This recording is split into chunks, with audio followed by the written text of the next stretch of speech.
Come gently now into the quiet of the night, and let the world grow distant around you. Let the outer day fall away, with all its unfinished matters, its unanswered questions, its waiting places, its hopes, its little disappointments, its sudden fears, and its many voices that seem to ask so much of you. You have carried the question long enough for one day. You have turned it over in the mind, perhaps many times. You have asked, and then looked for signs. You have hoped, and then wondered. You have spoken the desire, and then perhaps watched the silence, asking in your heart, why has it not come? Why has the answer not appeared? Why does the door remain still? But now, in this hour, there is another way to meet the thing you have asked for. It is not the way of pursuit. It is not the way of strain. It is not the way of lying awake and demanding that the invisible world explain itself before you can rest. Tonight, you are not chasing the answer. You are resting in divine law. Tonight, you are not running after the channel. You are returning the whole desire to infinite intelligence. Tonight, you are not measuring God by the delay of an appearance. You are remembering that what is asked in faith and aligned with divine right is never forgotten by divine love. Let your body become still.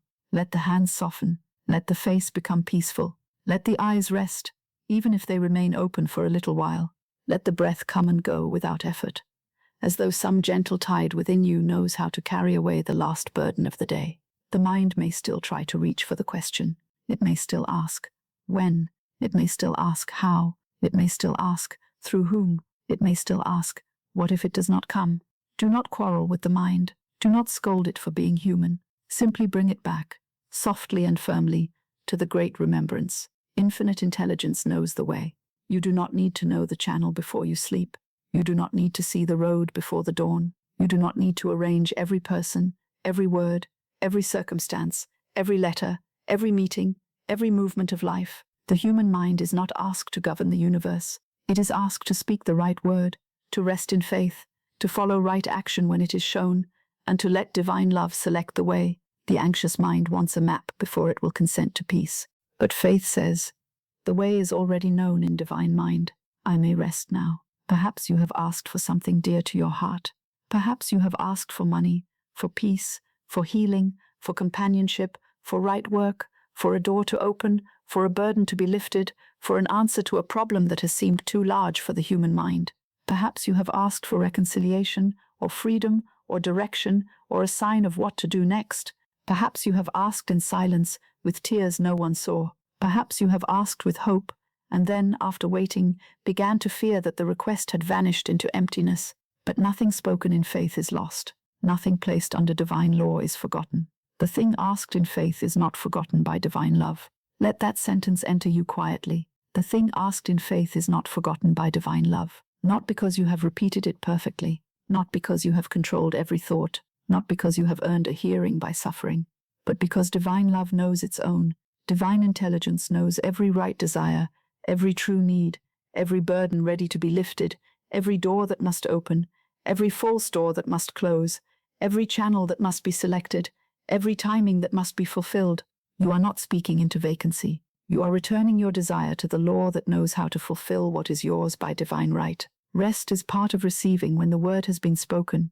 This may be difficult for the restless mind to understand, for it has been trained to believe that only strain is useful. It believes that if it stops worrying, the answer will stop moving. It believes that if it stops watching, the door will not open. It believes that if it stops repeating the problem, divine intelligence may forget. But worry is not remembrance. Anxiety is not faithfulness. Rest, when taken after the true word has been spoken, is not abandonment of the desire. It is agreement with God. It says, I have asked under grace. I have spoken the word. I have cast the burden. I now permit divine law to work. While your body becomes still, infinite intelligence is not still. While your thoughts grow softer, divine love does not lose power. While your eyes close, the unseen channels do not close. While your breathing slows, the movement of God does not slow. Man often thinks that because he rests, all work must cease. But the deepest work is not always done by the visible hand. There is a work of adjustment, a work of selection, a work of preparation, a work of attraction, a work of release, a work of divine arrangement that takes place beyond the reach of anxious sight. Your part tonight is to become still enough, not to interfere with it. You may have lain awake before, rehearsing the absence of what you asked for. You may have looked at the empty place and named it failure. You may have looked at silence and named it denial. You may have looked at waiting and named it abandonment. But appearances are not always what the frightened mind calls them. Silence may be preparation. Waiting may be divine timing. A closed channel may be protection. A delay may be the removal of something unfit. A hidden movement may be taking place long before the outer sign appears. Do not let fear interpret the night for you. Let faith interpret it. The old state says, "It has not come, therefore it is lost." The new state says, "It is not yet visible, therefore I bless the invisible." The old state says, "I must know how, or I cannot rest." The new state says, "Infinite intelligence knows how, and that is enough for tonight." The old state says, "If this one person does not answer, there is no answer." The new state says, "No person is my source. Divine love has countless channels." The old state says, "I asked and nothing happened." The new state says, "The word spoken in faith is working beneath appearances." Let your whole being move from the old state to the new one, not by force but by surrender.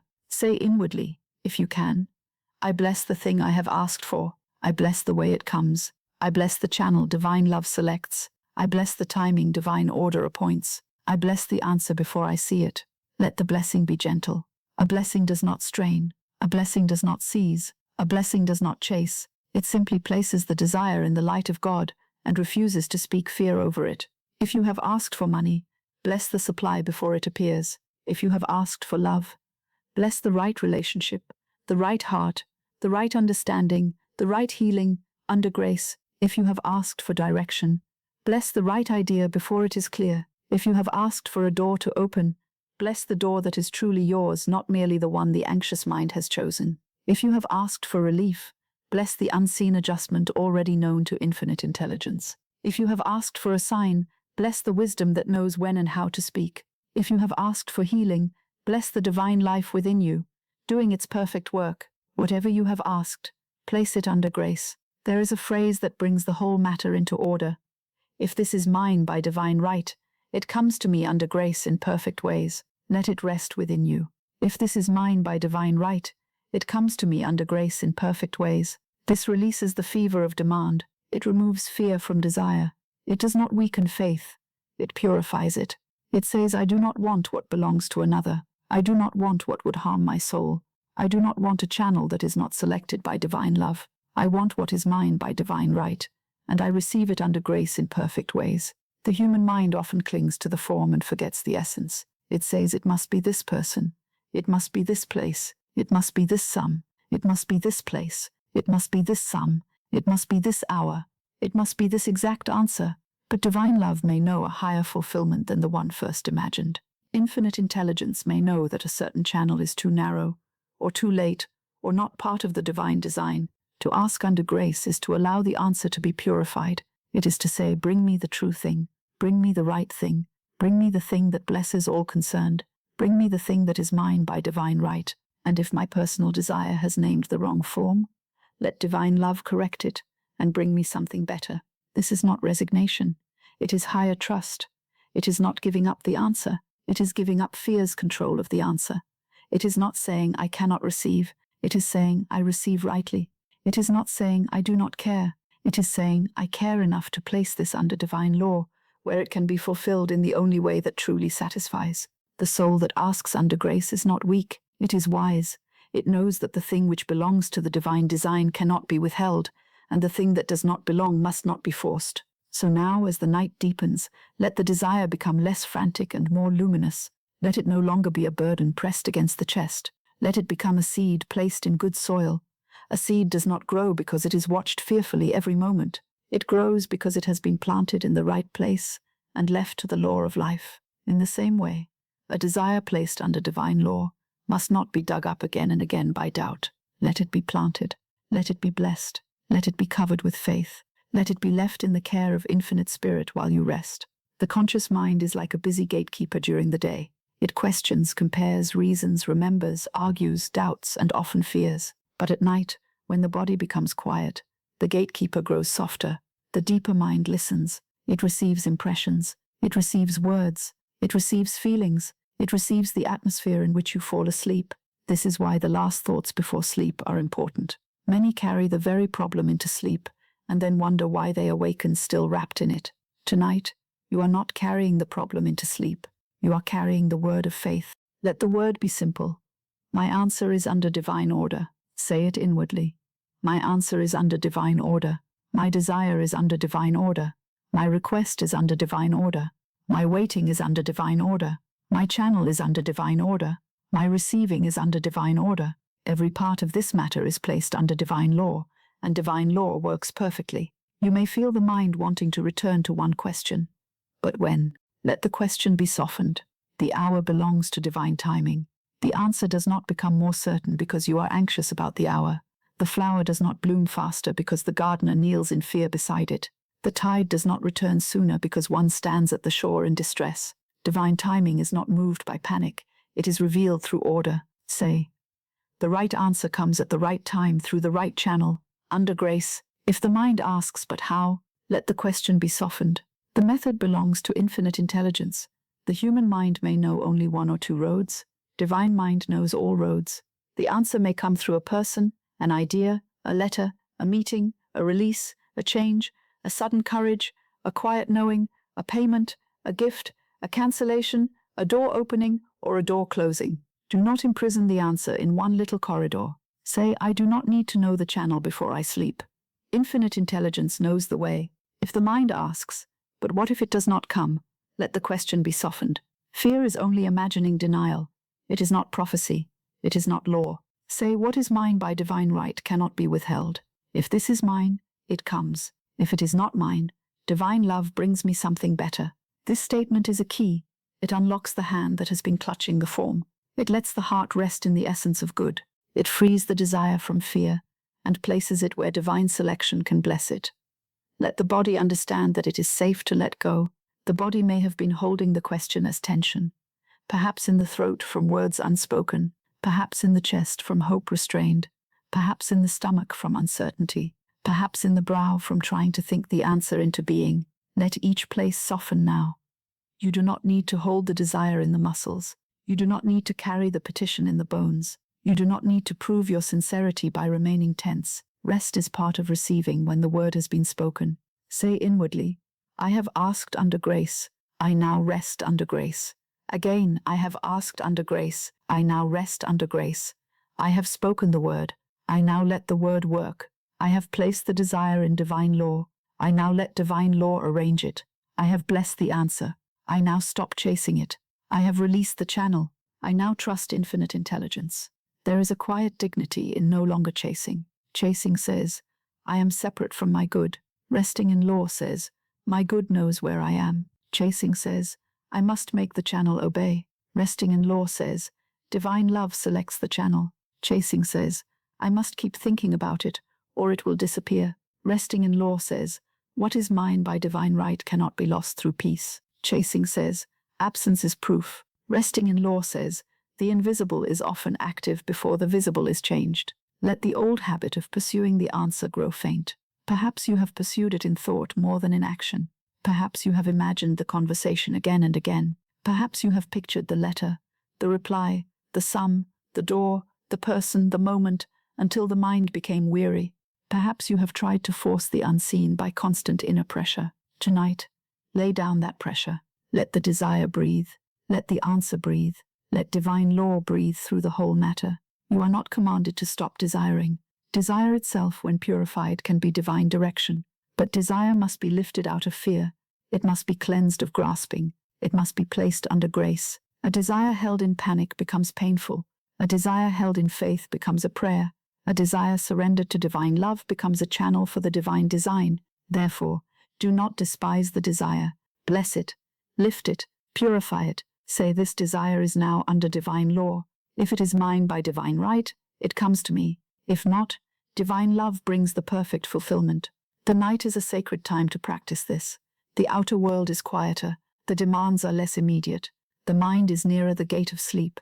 What you speak now may enter more deeply than words spoken in the noise of day. Therefore, let no word of fear enter the gate tonight. Do not say, it will not happen. Do not say, it is too late. Do not say, I am forgotten. Do not say, nothing comes to me. Do not say, I asked and failed. These are false prophecies. They are not worthy of the door of sleep. Let the gate receive only truth. Let the gate receive this. The thing asked in faith is not forgotten by divine love. Let it receive this. Infinite intelligence knows the way. Let it receive this. My good now comes to me under grace in perfect ways. Let it receive this. I do not force the channel. I bless the way. Let it receive this. Tonight I am not chasing the answer. I am resting in divine law. The deeper mind does not need many arguments. It needs the right impression repeated with feeling and peace. So let the words move through you again. The answer is not forgotten. The way is known. The channel is selected. The timing is ordered. The burden is lifted. The desire is under grace. The good is moving. The word is working. Infinite intelligence knows the way. If you can, imagine the thing you have asked for placed upon an altar of light, not in a dramatic way. Gently, simply, see the desire no longer clutched in your hands, but resting in the care of divine love. Around it there is no fear, no urgency, no argument, no human demand, only the calm authority of divine law. The desire is blessed, the form is purified, the channel is selected, the time is appointed, the result blesses all concerned. You stand back from the altar and say, "It is under grace now." Let every anxious question be placed there too. The question of when, placed under grace. The question of how, placed under grace. The question of who, placed under grace. The question of whether, placed under grace. The fear of delay, placed under grace. The fear of denial, placed under grace. The fear of disappointment, placed under grace. The memory of former unanswered desires, placed under grace. All is placed where divine intelligence can arrange what the human mind could never arrange by worry. Perhaps you have thought that if you stop thinking about the desire, you are giving up. But that is not true. There is a great difference between abandonment and trust. Abandonment says, it is useless. Trust says, it is in God's hands. Abandonment closes the heart. Trust opens it. Abandonment is disappointment hardened. Trust is faith softened. Tonight you are not abandoning your desire. You are returning it to its source. You are letting it be handled by the power that knows how to fulfill, transform, or replace it according to divine right. Rest now in the knowledge that divine love is kind. Divine love does not mock the sincere heart. Divine love does not forget the true request. Divine love does not withhold what belongs to you by divine right. Divine love also protects you from what would not bless you. This is why asking under grace brings peace. It means you are willing to receive the true answer, not merely the answer fear has named. It means you trust the wisdom behind the gift. Let the mind be quiet around the word receive. To receive is not to seize. To receive is not to force. To receive is not to hold another person captive in thought until they become your channel. To receive is to become receptive to divine good. It is to open the inner door. It is to prepare the heart. It is to speak rightly. It is to let divine selection work. It is to rest before the visible sign appears. It is to sleep in faith. You may say inwardly, I am willing to receive the right answer. This is a beautiful beginning. I am willing to receive the right answer. I am willing to receive it in the right way. I am willing to receive it at the right time. I am willing to receive it through the right channel. I am willing to receive it without fear. I am willing to receive it without forcing. I am willing to receive it under grace. There is nothing more for the tired mind to do in this moment. If action is required, it will be shown at the appointed time. If a word must be spoken tomorrow, it will be given. If a door must be entered, it will open. If a door must be released, peace will come with the release. If a person must come, they will be guided. If an idea must arrive, it will rise in the quiet. If provision must appear, divine substance will take its appointed form. Tonight, your work is rest, blessing, and faith. Let the room around you become a sanctuary of receiving. Let the bed become a place where fear is laid down. Let the darkness become kind. Let the silence become full, not empty. Let the night carry the word into the subconscious. My good is not lost. My answer is not forgotten. Infinite intelligence knows the way. Let the deeper mind hear this until it becomes more natural than fear. The old pattern was to lie down and rehearse the problem. The new pattern is to lie down and bless the answer. The old pattern was to look at absence. The new pattern is to remember divine fulfillment. The old pattern was to ask when. The new pattern is to say, the appointed time is known. The old pattern was to cling to one channel. The new pattern is to say, divine love selects perfectly. The old pattern was to fall asleep in uncertainty. The new pattern is to fall asleep under grace. Let the old pattern pass from you now. Let it pass like a sound fading down a long road. You do not need it. It has not brought peace. It has not brought clarity. It has not brought the answer nearer. Fear has pretended to serve you, but it has only wearied you. Bless the fearful mind for trying to protect you, and then release it from its office. Say, fear is not my guide. Infinite intelligence is my guide. Anxiety is not my law. Divine law is my law. Chasing is not my way. Receiving under grace is my way. Tonight, you are not chasing the answer. You are resting in divine law. While your body becomes still, infinite intelligence is not still. You do not need to know the channel before you sleep. The thing asked in faith is not forgotten by divine love. Rest is part of receiving when the word has been spoken. Again softly. Tonight, you are not chasing the answer. You are resting in divine law. While your body becomes still, infinite intelligence is not still. You do not need to know the channel before you sleep. The thing asked in faith is not forgotten by divine love. Rest is part of receiving when the word has been spoken. Let these words become slower now, deeper now, quieter now, not chasing, resting, not forcing, blessing, not fearing, trusting, not demanding the channel, allowing divine selection, not lying awake in absence, sleeping in divine law, not forgotten, remembered by divine love, not lost, held in divine mind, not delayed by fear, ordered by divine timing. If sleep begins to come, let it come. You do not have to stay awake to prove faith. You do not have to hold the desire in the conscious mind all night. The deeper mind can receive. The word can continue working. Infinite intelligence does not need your sleeplessness. Divine love does not need your worry. The law does not need your strain. Let sleep be cooperation. Let rest be trust. Let quiet be the field where the seed grows. And before we move deeper into the law of asking and receiving, let one truth settle firmly in the heart. Not every anxious desire is divine fulfillment, and not every delay is denial. There is a way to ask that brings peace, power, and right results. There is a way to ask that releases fear and opens the road to divine right. There is a way to ask under grace, where what is truly yours comes, and what is not yours falls away without loss. This is the next doorway of the night, learning to ask aright, under divine law, and to receive under grace in perfect ways. Now let the heart become quiet around the desire itself. Do not push it away. Do not be ashamed of it. Do not think that because you have asked for something dear to you, you have done wrong. Desire, when purified by divine love, may become a signpost of the soul. It may show you the next unfoldment of your good. It may point toward a door prepared by infinite intelligence long before you knew how to name it. But desire must be lifted from fear into faith. It must be taken out of the hands of anxiety and placed in the keeping of divine law. For there is a way of asking that brings strain, and there is a way of asking that brings peace. There is a way of asking that binds the heart to one narrow channel, and there is a way of asking that opens all channels selected by divine love. There is a way of asking that says, I must have this, from this person, in this manner, at this hour, or I am lost.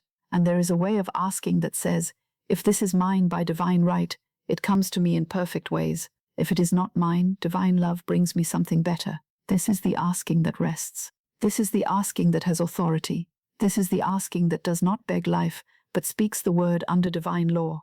To beg is to believe oneself outside the kingdom. To plead in fear is to believe that good must be dragged from an unwilling universe. To demand with anxiety is to suppose that infinite intelligence does not know and must be instructed by the panic of the human mind. But the one who understands spiritual law does not beg. He does not whine before life. He does not clutch the garment of another person and say, you must be my channel. He speaks the word, quietly, firmly, under grace. He places the desire where it belongs in divine mind and lets divine selection choose rightly. I ask under grace, and I receive under grace. Let that be the foundation tonight. I ask under grace, and I receive under grace. It is a gentle sentence, but it is filled with power. It means that I am not asking out of fear. I am not asking to possess what belongs to another. I am not asking to force open a door that divine love has closed for my protection. I am not asking to disturb the order of another soul. I am not asking to bind my good to one human personality, one visible path, one limited arrangement. I am asking under grace. I am asking according to divine right. I am asking that what is truly mine come to me in the right way, at the right time, through the right channel, blessing all concerned. When you ask in this manner, the desire loses its fever. It becomes clean. It becomes quiet. It becomes strong. A desire wrapped in panic is like a letter written in confusion. But a desire placed under grace is like a clear message sent into divine mind. It says, Infinite Spirit, reveal the right fulfillment. Bring forth the answer that belongs to my divine design. Let nothing come that would injure me or another. Let nothing be withheld that is mine by divine right. Let the false form fall away, and let the true form appear. This is not weakness. This is not uncertainty. It is the highest form of certainty, because it does not trust the limited will, it trusts divine wisdom. Many people ask, but they do not ask aright. They ask from alarm. They ask from wounded pride. They ask from envy. They ask because they have looked at another person's good and believe that their own good must wear the same garment. They ask because they fear being left behind. They ask with one eye upon the door and one eye upon the clock. They ask and then tremble. They ask and then argue. They ask and then say, it must come this way, or it is not my answer. But divine intelligence is not confined to the little road the human mind has chosen. Infinite Spirit is never impoverished in means. Divine love has ways and channels beyond all calculation. There is a great peace in this realization. You do not have to formulate every detail perfectly. The weary mind may fear that if it does not say the exact words, the answer will be lost. It may fear that if it forgets one detail, divine intelligence will misunderstand.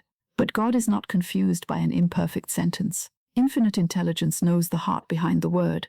Divine love knows the true need beneath the desire. If a child asks for a stone thinking it is bread, love does not give the stone. Love gives what nourishes. If you ask for a form that is too small, too late, too narrow, or not truly yours, divine love is able to enlarge the blessing. It is able to purify the request. It is able to bring the essence of your good, even if the first form imagined must fall away. So tonight, do not be troubled by whether you asked perfectly. Say simply, divine love purifies my asking. Divine intelligence selects my answer. Divine order establishes my good. Let that be enough. The soul does not need 1,000 restless instructions. It needs surrender to the right law. It needs the right words spoken in peace. It needs the willingness to receive the true answer, not merely the form demanded by fear. If this is mine by divine right, it comes to me in perfect ways. Let those words move slowly through the mind. If this is mine by divine right, it comes to me in perfect ways. There is no struggle in the statement. There is no pleading. There is no desperation. It does not say, I must force it. It says what belongs to the divine design cannot be lost. It does not say, I must hold it with fear. It says what is mine is held in divine mind before it appears in form. It does not say, I must make someone become my channel. It says the right channel is already known to infinite intelligence. What is yours by divine right has a way of finding you when you stand in faith and act under guidance. It may pass through unexpected hands. It may arrive by a road you had not considered. It may come after a false hope has fallen away. It may come in a form quieter, simpler, and more perfect than the form first demanded. It may come after the heart has ceased clutching and has become still enough to receive. But it cannot be withheld by the ignorance of man. It cannot be lost in divine mind. It cannot be stolen from the divine plan. If it is yours by divine right, it is yours under grace, and the way opens. This does not mean that every passing desire must be fulfilled exactly as first imagined. This is a truth that brings great freedom, though at first the anxious mind may resist it. There are desires born of the divine design, and there are desires born of fear, vanity, loneliness, comparison, habit, or wounded pride. The soul may long for true love, but the frightened mind may attach that longing to one person who is not the right channel. The soul may long for abundant supply, but the anxious mind may insist it must come through one narrow arrangement. The soul may long for expression, but the outer mind may choose a door that is not fitted to its gifts. Therefore, to ask under grace is to allow divine love to separate the true desire from the false attachment. This is why I say, if it is not mine, divine love brings me something better. These are not words of defeat. They are words of spiritual intelligence. If a thing is not yours by divine right, to force it would not be victory. It would be bondage. If a person is not part of your divine design, to compel their presence would not be love. It would be fear wearing love's garment. If a door is not yours, to break it open would not be success. It would be disorder. But when you say, if it is not mine, divine love brings me something better, you permit the universe to protect you from mistaken good and lead you to appointed good. Let the body relax into that. You are not losing anything by placing the request under grace. You are losing only the burden of forcing the wrong thing. You are not weakening the prayer. You are strengthening it. You are not making the answer uncertain. You are making the answer clean. You are not telling divine love that you do not care. You are telling divine love that you trust. You are saying, I want the blessing that belongs to my soul, not the imitation chosen by fear. Divine selection now chooses rightly for me. Say it inwardly, softly, as though laying a cool cloth upon a fevered thought. Divine selection now chooses rightly for me. Divine selection chooses the right answer. Divine selection chooses the right timing. Divine selection chooses the right form. Divine selection removes what is false and reveals what is true. Divine selection does not take my good from me. It brings my good to me purified and appointed.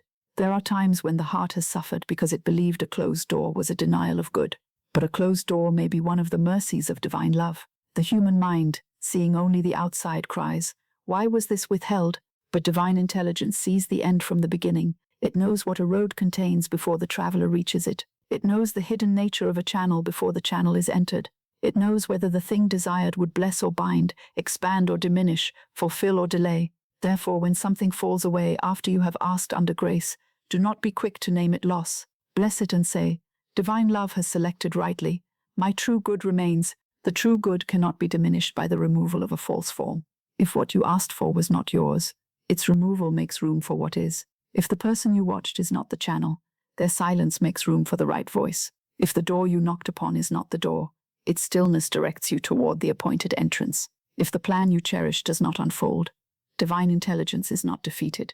It may be rearranging the whole matter under grace, in ways you cannot yet see. This is how one asks correctly, not by reducing the desire to nothing, but by lifting it to divine order. You do not say, I cannot have good. You say, my good comes rightly. You do not say, I surrender because nothing works. You say, I surrender the burden because divine law works. You do not say, I accept disappointment. You say, I accept divine selection. You do not say, I am unworthy of what I asked. You say, I am worthy of what belongs to my divine design, and I receive it under grace. Let the heart hear this clearly. Asking under grace does not mean expecting less. It means expecting rightly. It means that you are no longer content with a small, strained, frightened fulfillment. You are willing to receive the answer that carries peace with it.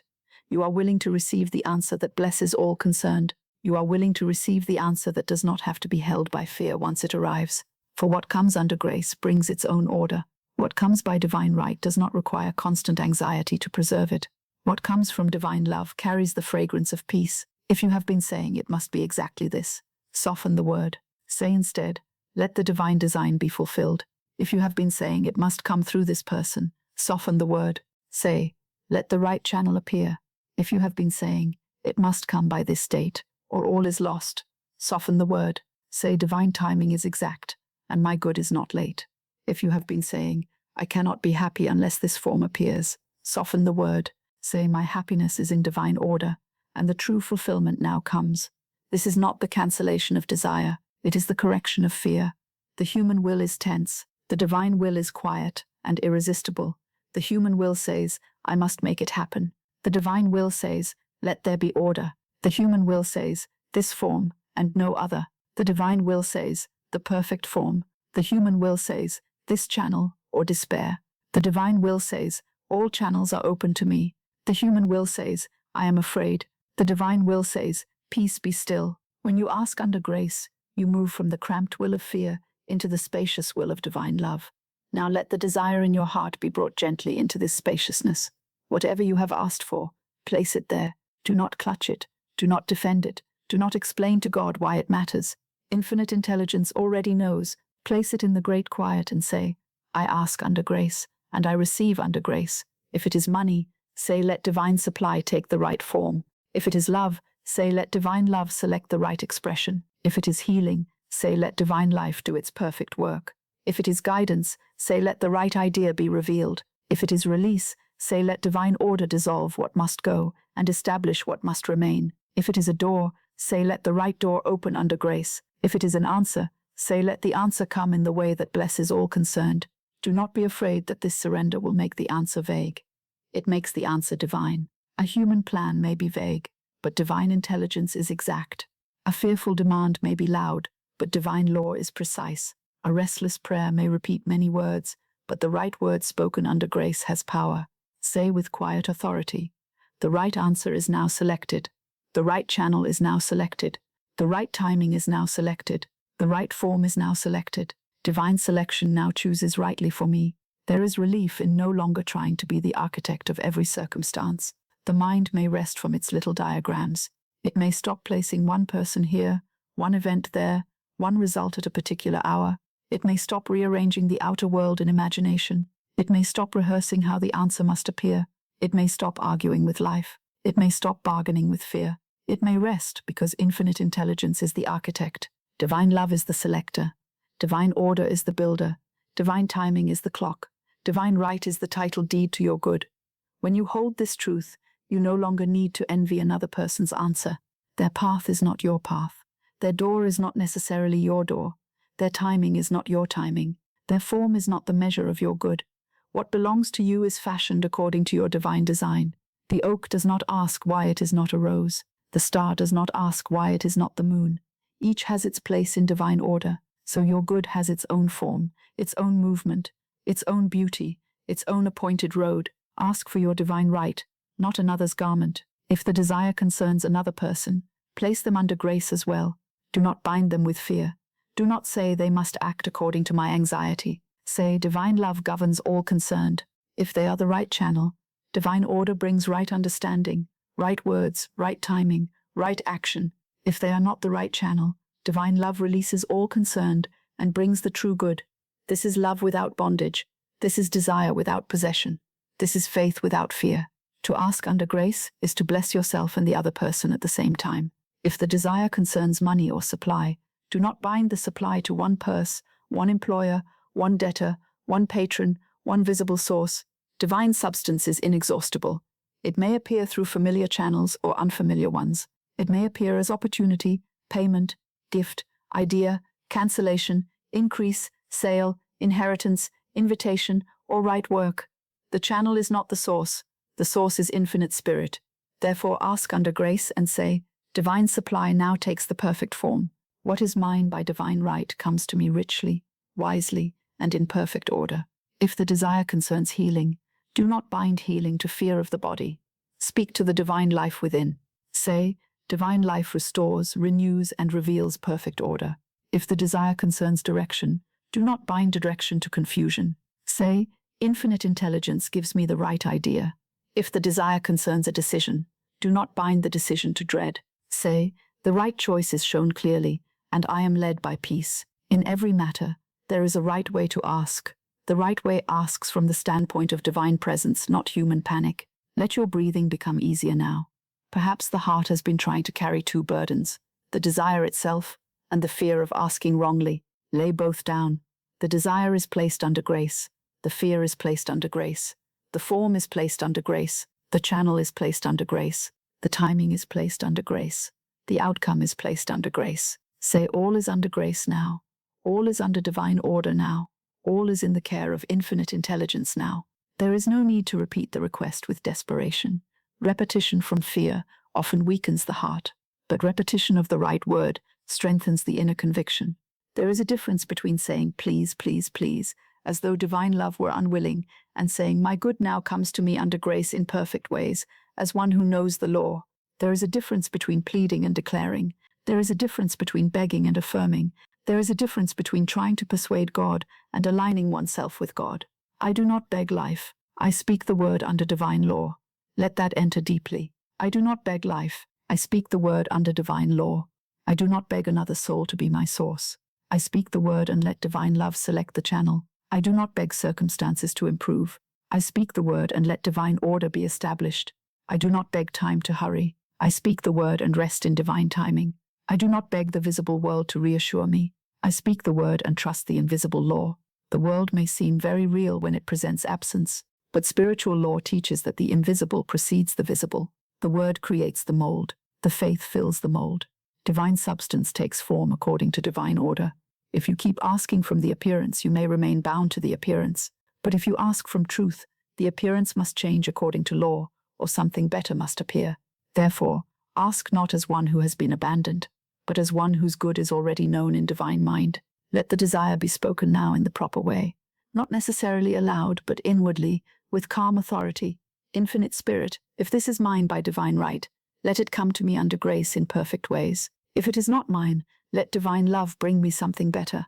I ask under grace, and I receive under grace.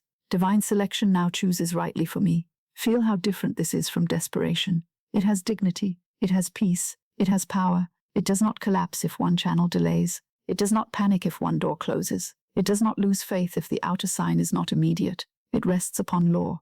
Now let the statement become softer, slower, more suited to sleep. If this is mine by divine right, it comes to me in perfect ways. If it is not mine, divine love brings me something better. I ask under grace, and I receive under grace. Divine selection now chooses rightly for me. Again, if this is mine by divine right, it comes to me in perfect ways. If it is not mine, divine love brings me something better. I ask under grace, and I receive under grace. Divine selection now chooses rightly for me. The heart may say, but I want this so much. Let it be comforted. Divine love does not condemn sincere longing. Let the longing be lifted.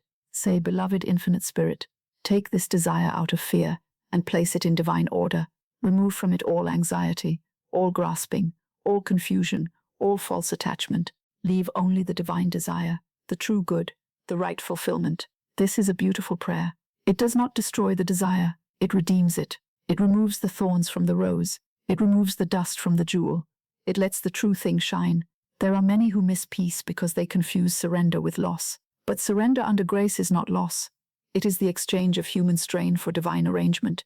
It is the laying down of a smaller plan to receive the greater one. It is taking the hand off the door so divine love may open the right one.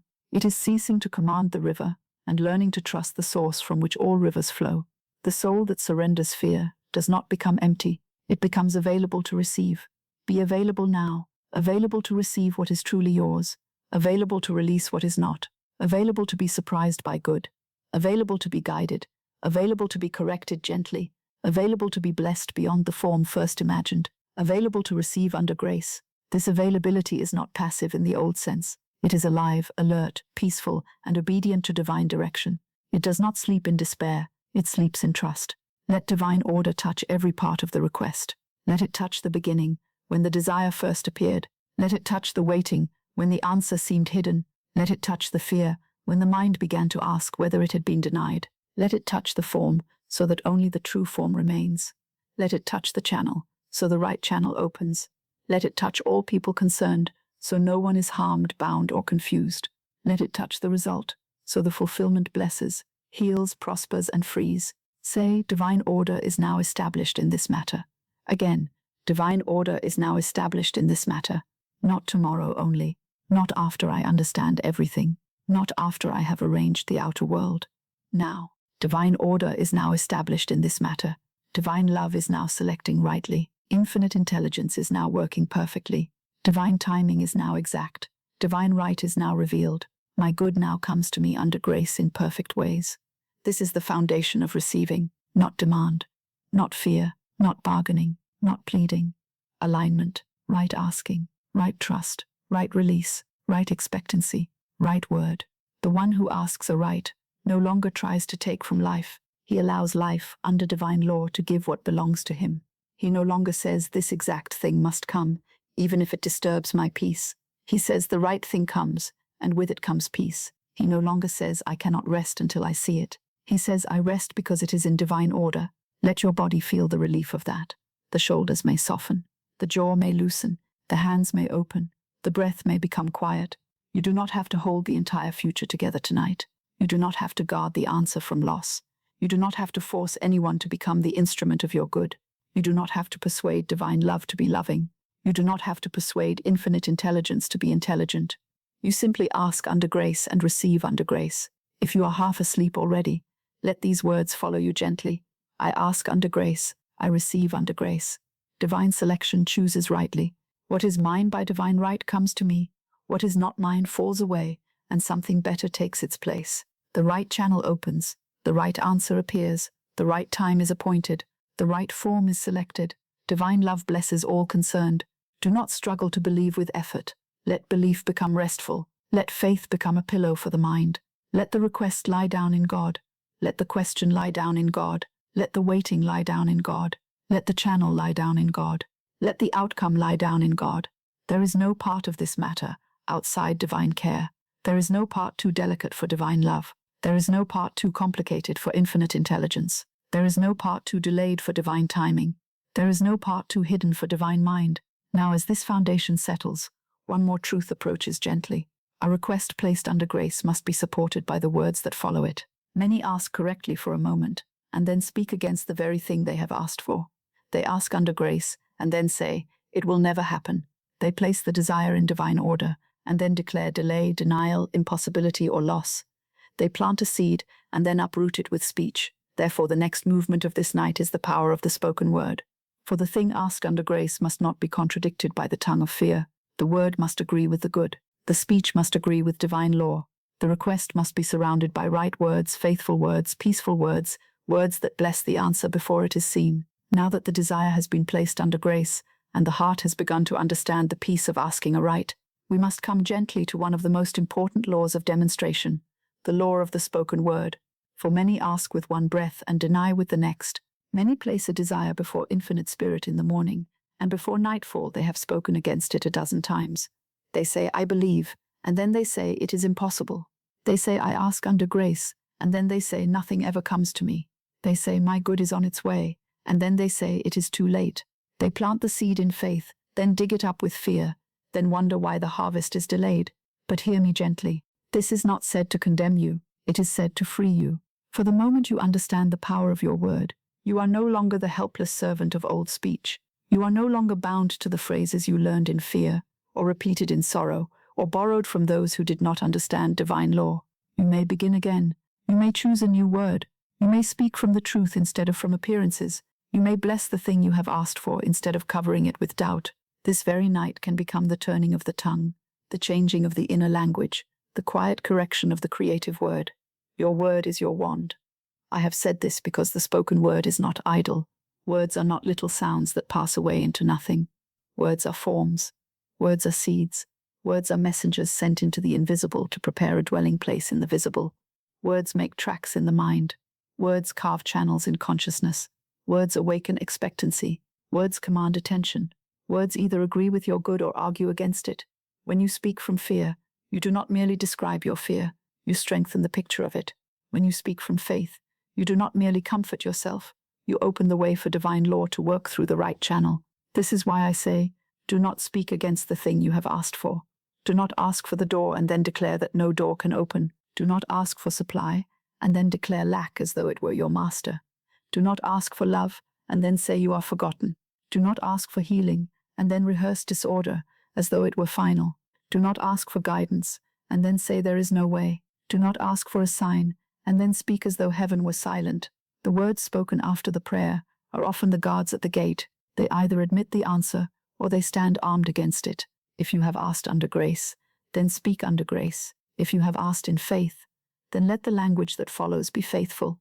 If you have placed a desire in divine order, do not wrap it again in disorder by saying, "It will never happen." If you have released the channel to infinite intelligence, do not bind it again by saying, "It must come through this person," or "It cannot come at all." If you have said divine selection chooses rightly, do not say, "I have been denied." Your speech must agree with the law you are invoking.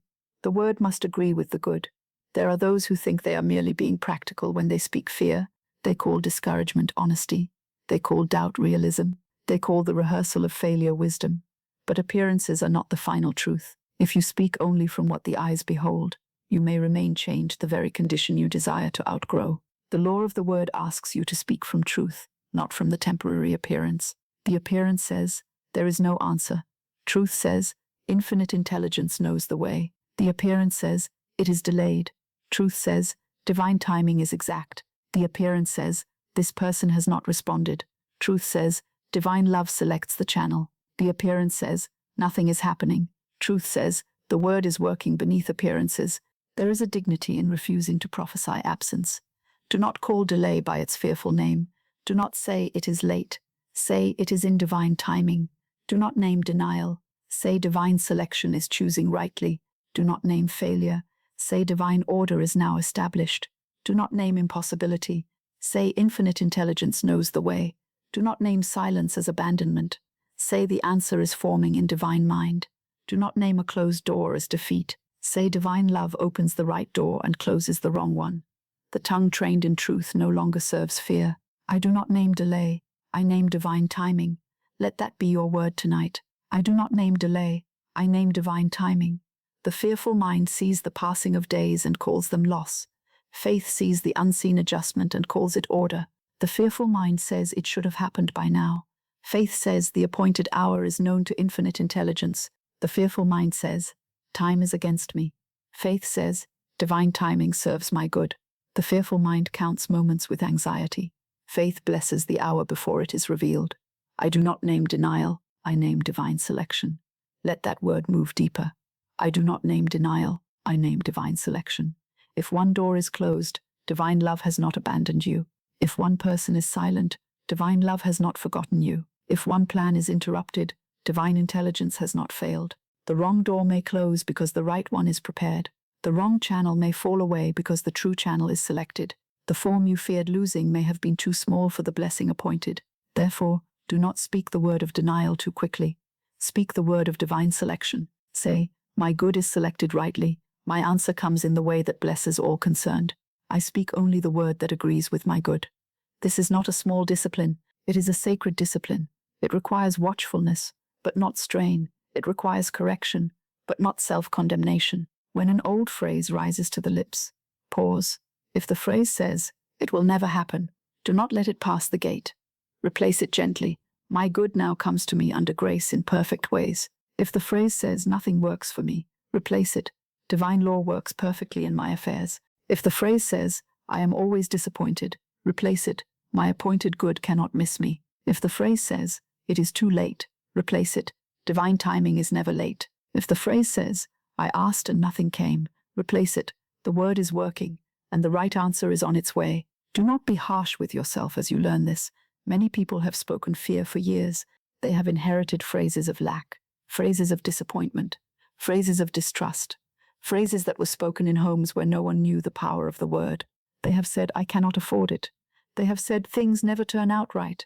They have said, good things happen to others, not to me. They have said, I always lose what I love. They have said, there is no use asking. These words may have been learned in childhood, repeated in sorrow, or spoken in moments of weariness. But what has been learned can be unlearned.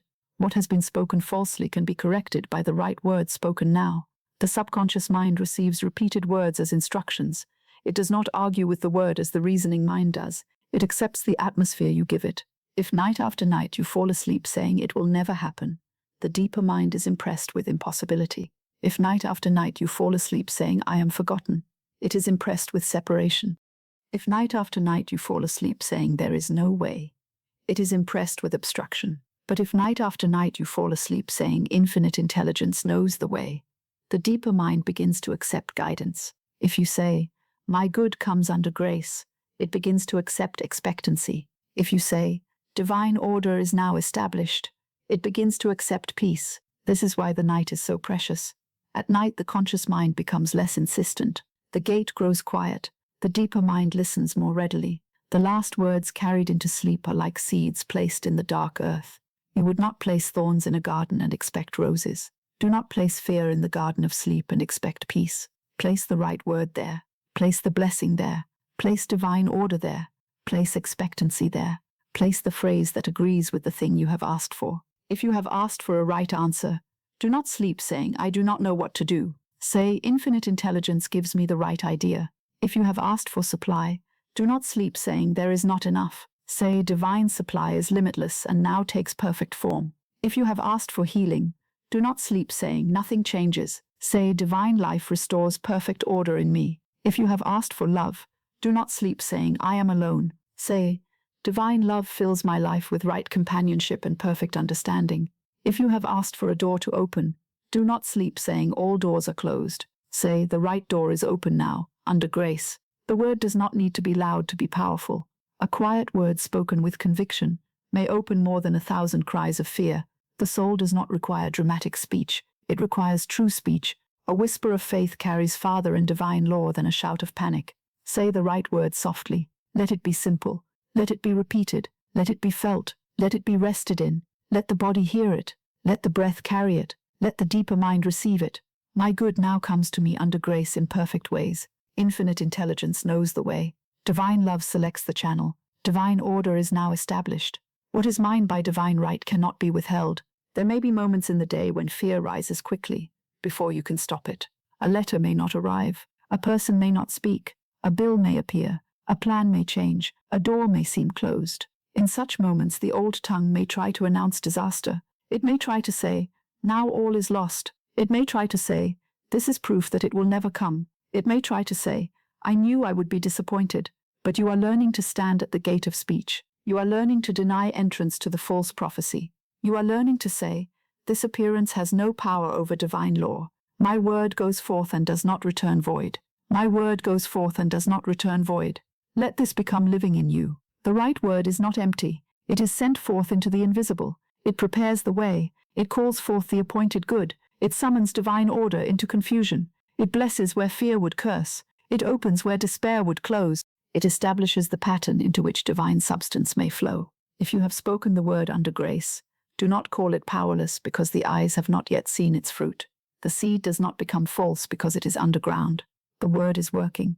There is a great difference between observing an appearance and accepting it as final. You may observe that a thing is not yet visible, but do not speak as though invisibility were impossibility. You may observe that a channel has not yet opened, but do not speak as though all channels were closed.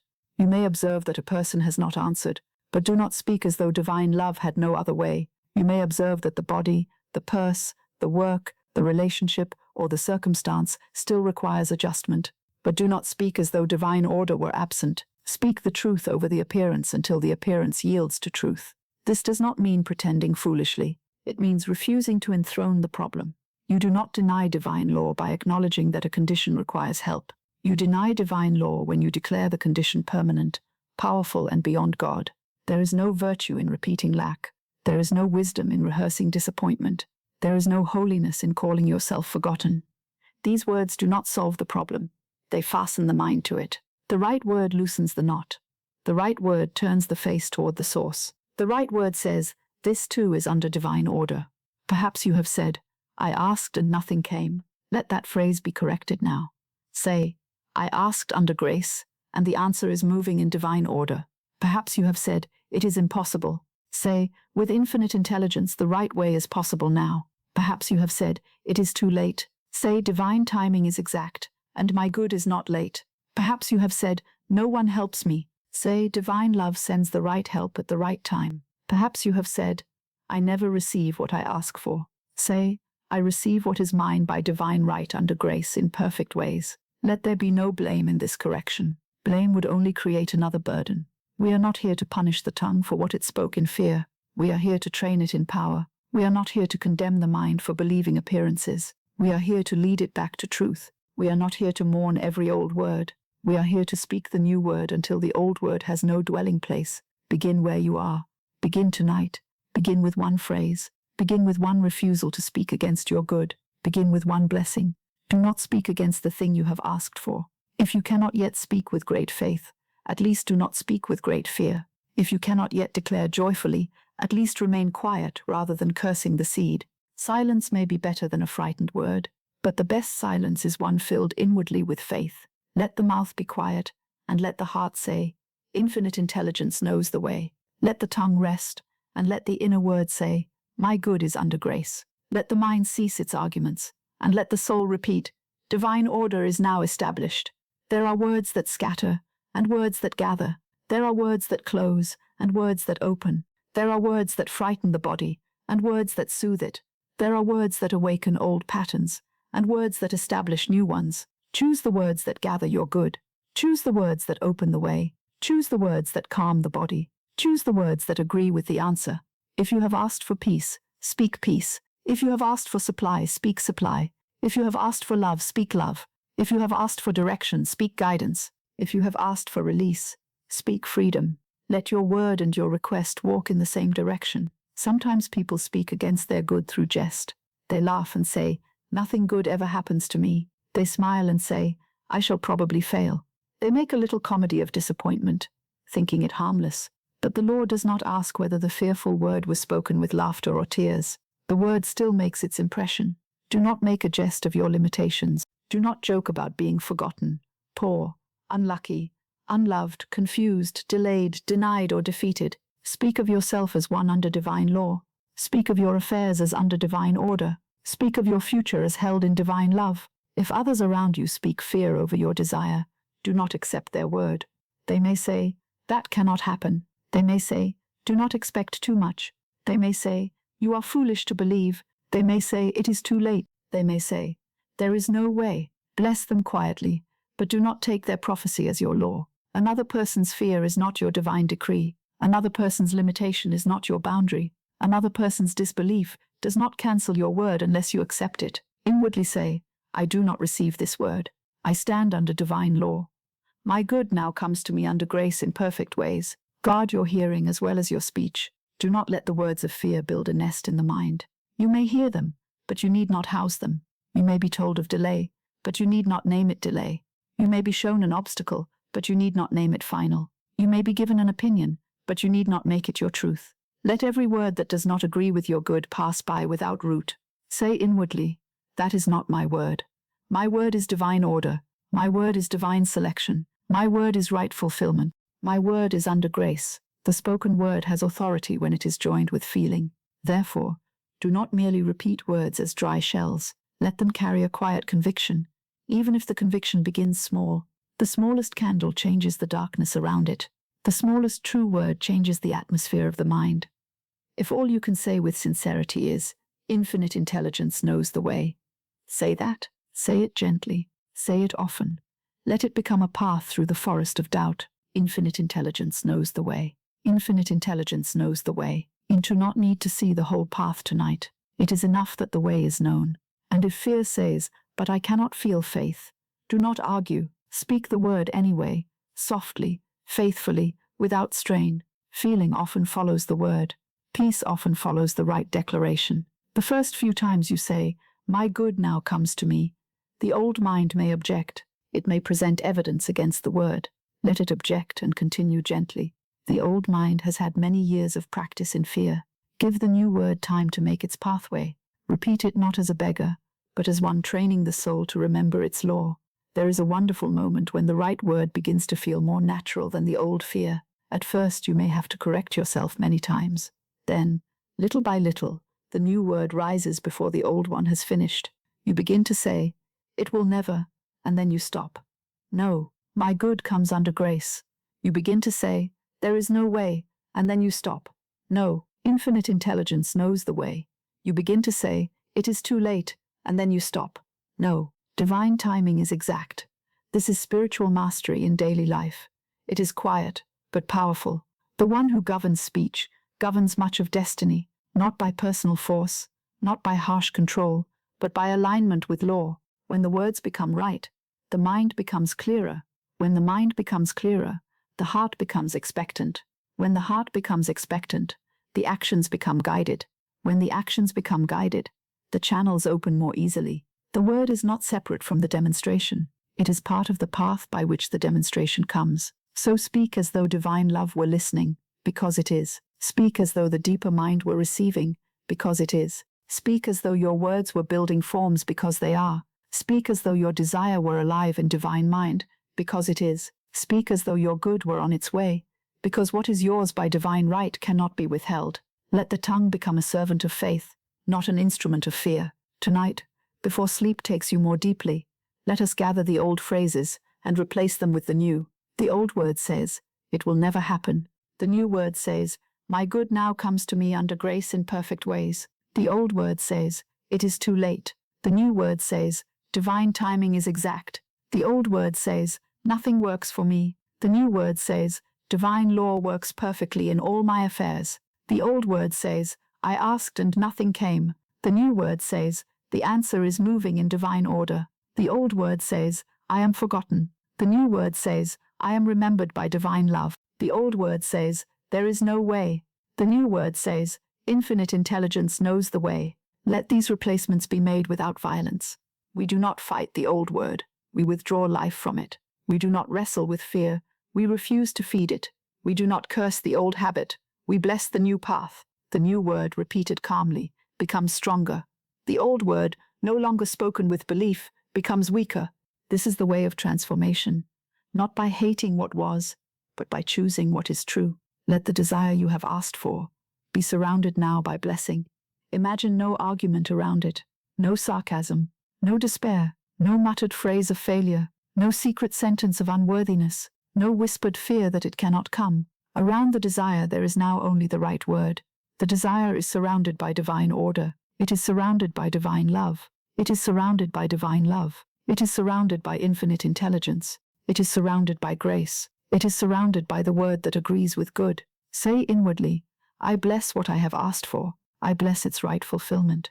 I bless its right channel. I bless its right timing. I bless all persons concerned. I bless the visible and the invisible movement. I bless the answer before it appears. I bless the closed doors that protect me. I bless the open doors that receive me. I bless divine selection. I bless divine timing. I bless divine order. Blessing is a form of speech. It is a high form of speech. When you bless, you remove poison from the word. You stop striking the situation with fear. You stop condemning the waiting. You stop accusing the channel. You stop cursing the silence. You place the whole matter in divine light. A blessed desire is no longer a frightened desire. A blessed channel is no longer a forced channel. A blessed delay becomes divine timing. A blessed silence becomes preparation. A blessed answer can take form without being attacked by the very one who asked for it. Do not underestimate the power of a small blessing spoken before sleep. I bless this matter under grace. That is enough. I bless the answer now forming. That is enough. I bless the right way, though I do not yet see it. That is enough. I bless the person, the door, the idea, the timing, the provision selected by divine love. That is enough. The blessing changes the atmosphere. It changes the heart. It changes the command sent into the deeper mind. If tonight you remember words you spoke against your good, do not become troubled. We shall soon cleanse them more fully. For now, simply know that the right word is stronger when spoken with faith. The false word has no authority once you cease agreeing with it. A mistaken word spoken in fear can be corrected. A dark sentence can be replaced. A wrong prophecy can be denied. You are not condemned by yesterday's speech when tonight you return to truth. Let this comfort you deeply. You may have said, it will not come. But now you say, my good comes under grace. You may have said, I am not heard. But now you say, divine love knows my true request. You may have said, there is no answer. But now you say, the answer exists in divine mind. You may have said, I cannot receive. But now you say, I receive what is mine by divine right. You may have said, I do not know the way. But now you say, infinite intelligence knows the way. The new word has begun. My word goes forth, and does not return void. Let it move through the mind like a bell in the distance. My word goes forth and does not return void. My word of faith goes forth. My word of divine order goes forth. My word of receiving under grace goes forth. My word of right fulfillment goes forth. My word of divine selection goes forth. My word of peace goes forth. My word goes forth and does not return void. Speak only the word that agrees with your good. If you speak of the matter tomorrow, speak of it with reverence. Do not handle it roughly with doubt. Do not expose it to every fearful opinion. Do not make a spectacle of your uncertainty. Keep the sacred things sacred. Let your speech be simple. Say, it is under grace. Say, the right answer is coming. Say, divine order is established. Say, I am waiting peacefully. Say, infinite intelligence knows the way. And if you cannot speak so to others, speak so within yourself. There is no need to tell every person what you have asked for. There is no need to seek reassurance from every passerby. There is no need to invite doubt into the chamber of your prayer. Some seeds grow best in quiet. Some demonstrations require silence until the form is stronger. Speak the word to infinite spirit. Speak the word to your own soul. Speak the word into the night. Let the word be guarded, not hidden in fear, but protected in faith. Now, as you grow quieter, let the word become less like effort and more like breath. My good now comes to me under grace in perfect ways. Infinite intelligence knows the way. Divine love selects the channel. Divine timing is exact. Divine order is now established. What is mine by divine right cannot be withheld. I do not speak against the thing I have asked for. I bless it. I release it. I receive it under grace. Again gently. My good now comes to me under grace in perfect ways. Infinite intelligence knows the way. Divine love selects the channel. Divine timing is exact. Divine order is now established. What is mine by divine right cannot be withheld. I do not speak against the thing I have asked for. I bless it. I release it. I receive it under grace. Let the body rest in these words. Let the mind rest in these words. Let the desire rest in these words. Let the waiting rest in these words. There is no harshness here. There is no blame here. There is only correction, blessing, and peace. The tongue is being trained in truth. The deeper mind is being given a new command. The old prophecies of fear are losing their power. The right word is taking its place. And now, before we go further into the night, we shall prepare to cleanse the old words more completely. For many have spoken against their own good without knowing what they were doing. Many have named delay, denial, impossibility, and loss over the very answer they desired. But no false word is stronger than the word of truth spoken under grace. No old phrase is beyond correction. No fearful sentence need remain as law. We shall erase the mistaken word, dissolve the false prophecy, and speak again from divine order. The word shall be made clean, the desire shall be surrounded with blessing, and the way shall remain open under grace. Now we come quietly to the cleansing of the word. Do not be afraid of this cleansing, and do not let the heart shrink from it. It is not a judgment. It is not a punishment. It is not a stern review of every frightened sentence you have ever spoken. It is a gentle return to truth. It is the washing away of mistaken words by the living word of divine law. It is the lifting of the burden from the tongue, from the mind, from the heart, and from the desire itself. For many have spoken in fear because they did not know the power of speech. Many have said, "It will not come," because appearances seem to say so. Many have said, "It is too late," because time seemed to be passing. Many have said, "I am forgotten," because the outer sign had not yet appeared. But a word spoken in fear need not remain as law when the soul returns to truth. Let there be no shame now. Shame is only another burden, and we do not need another burden tonight. You may have doubted, you may have complained, you may have spoken against the very thing you asked for. You may have said, "Nothing ever works for me." You may have said, "I asked, and nothing came." You may have said, "God has not heard me." You may have said, "This is impossible." You may have said, "I have ruined it by doubting." But hear me clearly and gently. You have not ruined your good by returning tonight to the right word. My past doubt has no power against the right word spoken now. A false word has no authority when the true word is accepted. A mistaken prophecy has no throne when divine truth is spoken in its place. We now erase the false word, not by struggle, not by fear, not by regretting it again and again. We erase it by withdrawing belief from it and speaking the word of divine fulfillment. Fear may have spoken, but fear is not God. Doubt may have named delay, but doubt is not law. Anxiety may have described appearances, but anxiety is not infinite intelligence. The old word was spoken from the surface of the mind. The new word is spoken from the truth of spirit, and the word of truth has power to cancel the false word. I now erase every false word I have spoken over my good. Let this move slowly through you. I now erase every false word I have spoken over my good. I erase every word of fear. I erase every word of delay. I erase every word of denial. I erase every word of impossibility. I erase every word of unworthiness. I erase every word of abandonment. I erase every word of failure. I erase every word that did not agree with divine love, divine order, and divine right. These words are not my law. These words are not my future. These words are not my decree. They are dissolved now in the light of truth. If you have spoken fear over money, supply, opportunity, love, healing, guidance, peace, or a cherished answer, do not tremble. Say gently, "That word was spoken in ignorance. It is now cancelled by the word of truth." If you have said there is not enough, say now, "Divine supply is limitless and now takes perfect form." If you have said, "No one will help me," say now, "Divine love sends the right help at the right time." If you have said, "This door is closed forever," say now, "The right door is open under grace." If you have said, "I am not chosen," say now, "Divine selection chooses rightly for me." If you have said, "I do not know what to do," say now, "Infinite intelligence gives me the right idea and the right action." There is no past word stronger than the right word spoken now. Let the mind accept this. There is no past word stronger than the right word spoken now. The old fear may have repeated itself many times, but repetition is not eternity. The false word may have traveled through the mind for years, but it is not stronger than divine law. The mistaken phrase may have been inherited from others, but it is not stronger than the truth of your divine design. The word of God is living. The word of truth restores order. The word spoken under grace calls the scattered forces back into alignment. Do not say, "I have spoiled the demonstration." That is another false word. Do not say, "My doubt has delayed it beyond repair." That is another false word. Do not say, I have asked wrongly too many times. That is another false word.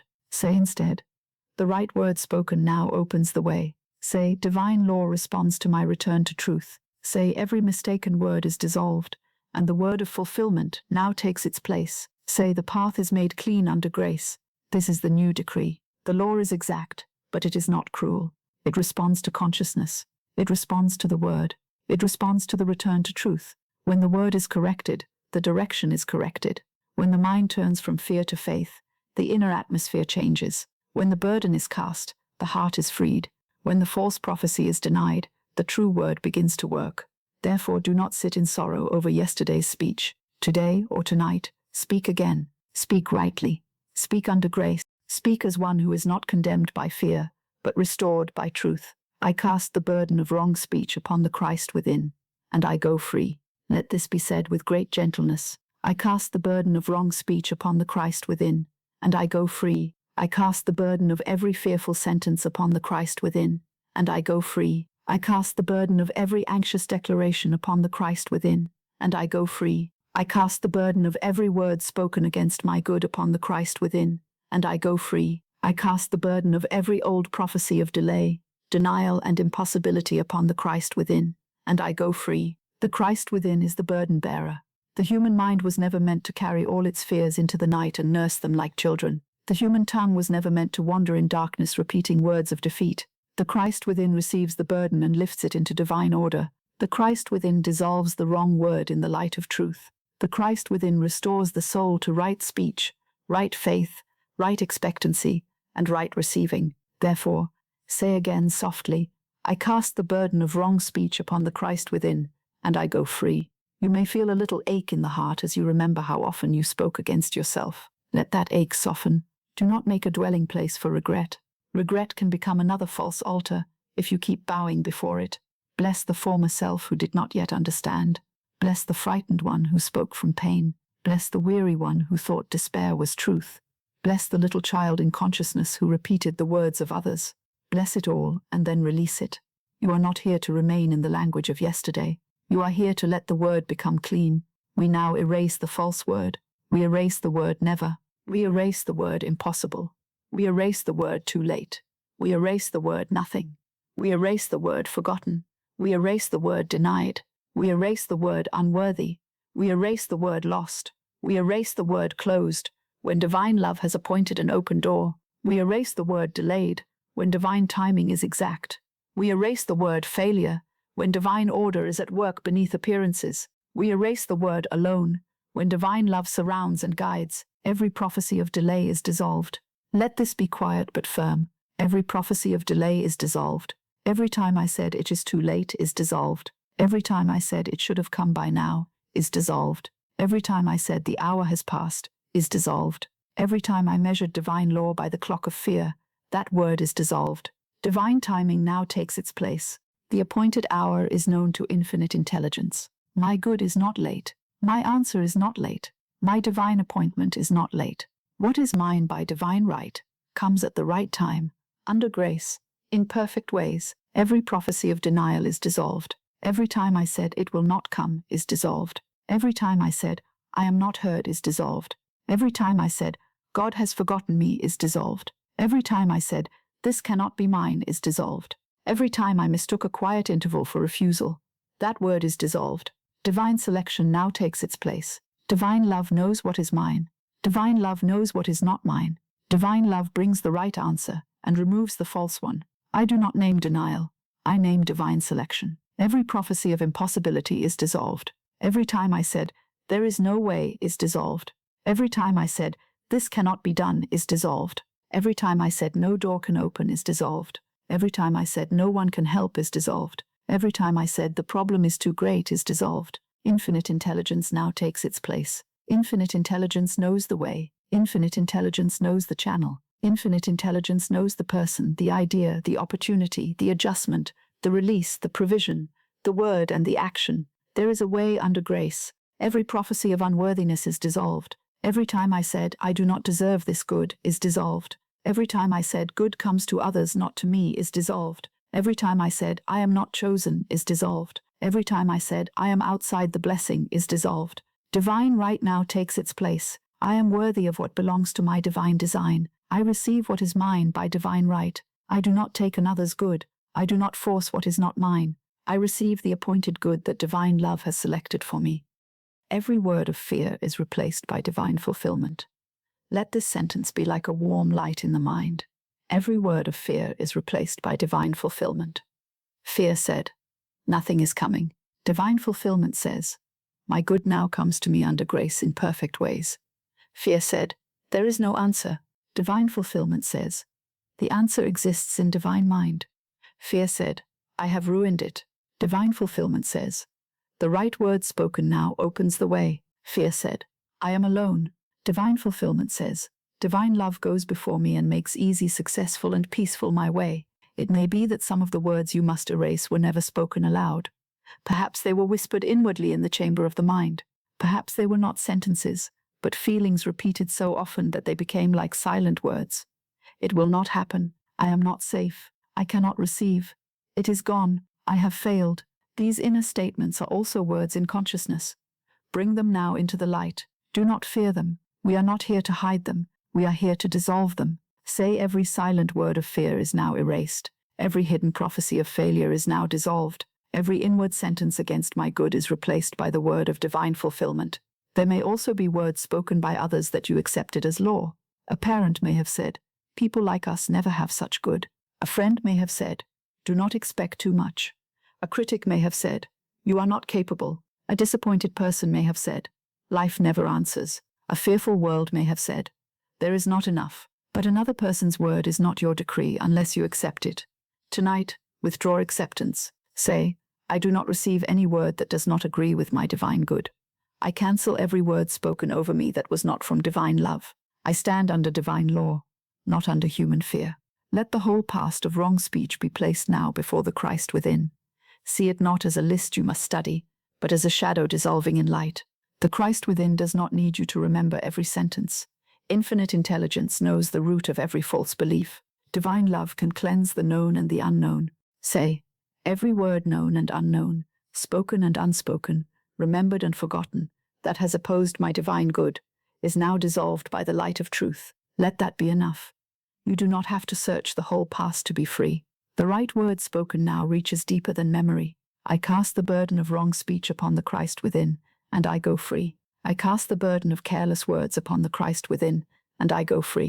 I cast the burden of inherited words upon the Christ within, and I go free. I cast the burden of fearful words upon the Christ within, and I go free. I cast the burden of bitter words upon the Christ within, and I go free. I cast the burden of hopeless words upon the Christ within, and I go free. I cast the burden of every word that opposed my answered prayer upon the Christ within, and I go free. Feel the freedom in that.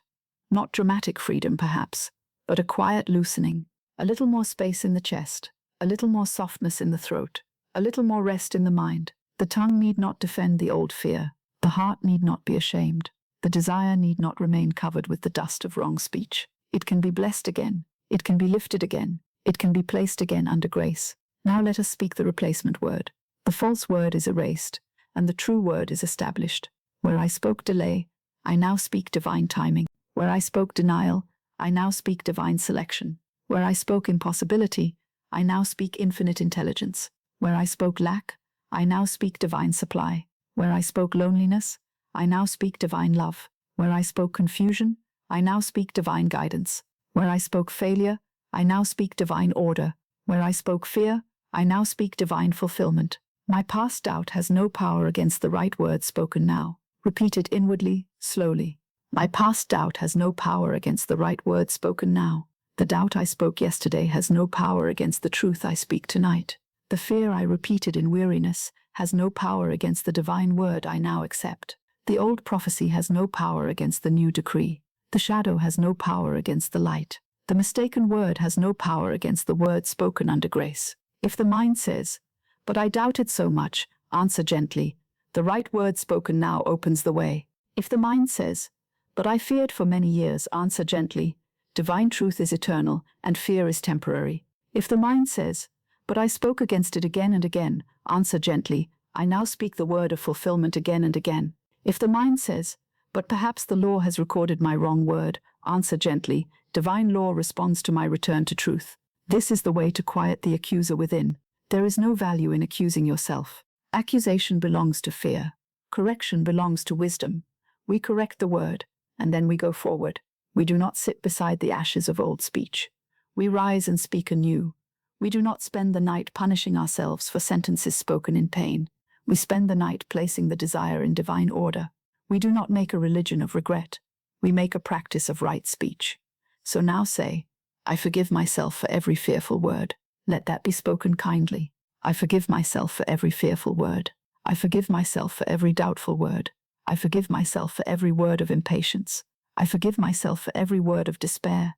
I forgive myself for every word spoken from weariness, loneliness, confusion, or fear. I was learning. I am still learning. Divine love does not condemn me.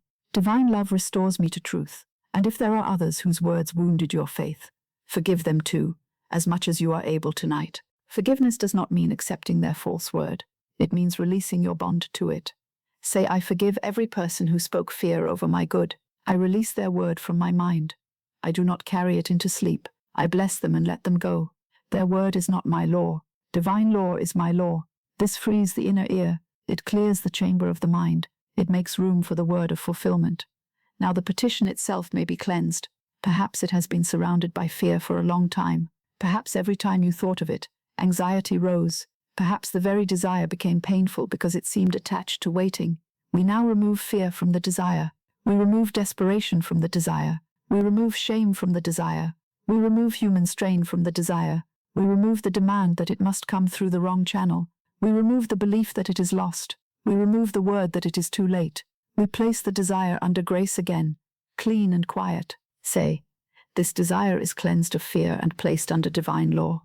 Again, this desire is cleansed of fear and placed under divine law. It is no longer a burden. It is no longer an argument. It is no longer a cry of lack. It is now a request under grace. It is now subject to divine selection. It is now guided by divine order. It is now fulfilled by divine love in perfect ways. If it is mine by divine right, it comes. If not, something better takes its place. There is a kind of spiritual absolution in this moment, not because you were guilty in the way fear imagined, but because the heart needs to know it can begin again. Let the heart receive that. You can begin again tonight. The word can begin again tonight. The prayer can begin again tonight. The expectancy can begin again tonight. The channel can open again tonight. The law can work through a corrected word. You are not imprisoned by the sentence you spoke in fear. You are liberated by the word you speak in truth. Every prophecy of delay is dissolved. Every prophecy of denial is dissolved. Every prophecy of impossibility is dissolved. Every prophecy of unworthiness is dissolved. Every prophecy of abandonment is dissolved. Every prophecy of failure is dissolved. Every word of fear is replaced by divine fulfillment. Every word of doubt is replaced by divine assurance. Every word of confusion is replaced by divine guidance. Every word of lack is replaced by divine supply. Every word of loneliness is replaced by divine love. Every word of loss is replaced by divine restoration. Let these replacements settle. Do not force them. Let them fall like soft rain upon dry ground. Divine fulfillment, divine assurance, divine guidance, divine supply, divine love, divine restoration, divine order, divine timing, divine selection, divine right. These are the words that now surround the request. These are the words that now enter the deeper mind. These are the words that now guard the door of sleep. If you feel yourself drifting, let the cleansing continue without effort. You do not need to hold every word consciously. The deeper mind hears, the soul receives, the word is working. Every false word is erased. Every burden of wrong speech is cast upon the Christ within. Every old phrase is losing its hold. Every new phrase is taking root. The desire is no longer attacked by the tongue of fear. It is blessed by the word of faith. Now speak inwardly over the matter you have asked for. I bless you under grace. Let the desire hear only blessing now. I bless this matter under grace. I bless the answer under grace. I bless the channel under grace.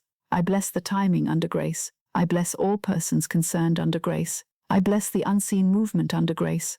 I bless the fulfillment under grace. I bless divine selection. I bless divine order. I bless divine love. I bless infinite intelligence. The old word may try to return tomorrow. If it does, do not be frightened. Simply correct it. If delay speaks, say divine timing. If denial speaks, say divine selection. If impossibility speaks, say infinite intelligence. If fear speaks, say divine fulfillment. If guilt speaks, say the Christ within bears the burden, and I go free. The correction may be made again and again, until the new word becomes natural, until the old word seems foreign, until the tongue serves faith more readily than fear. Tonight, however, you do not need to practice tomorrow. You need only rest now. Rest in the cleansing. Rest in the cancellation of the false word. Rest in the peace of the corrected word. Rest in the knowledge that divine law is not offended by your return to truth. Rest in the kindness of infinite spirit. Rest in the law that restores order when the right word is spoken.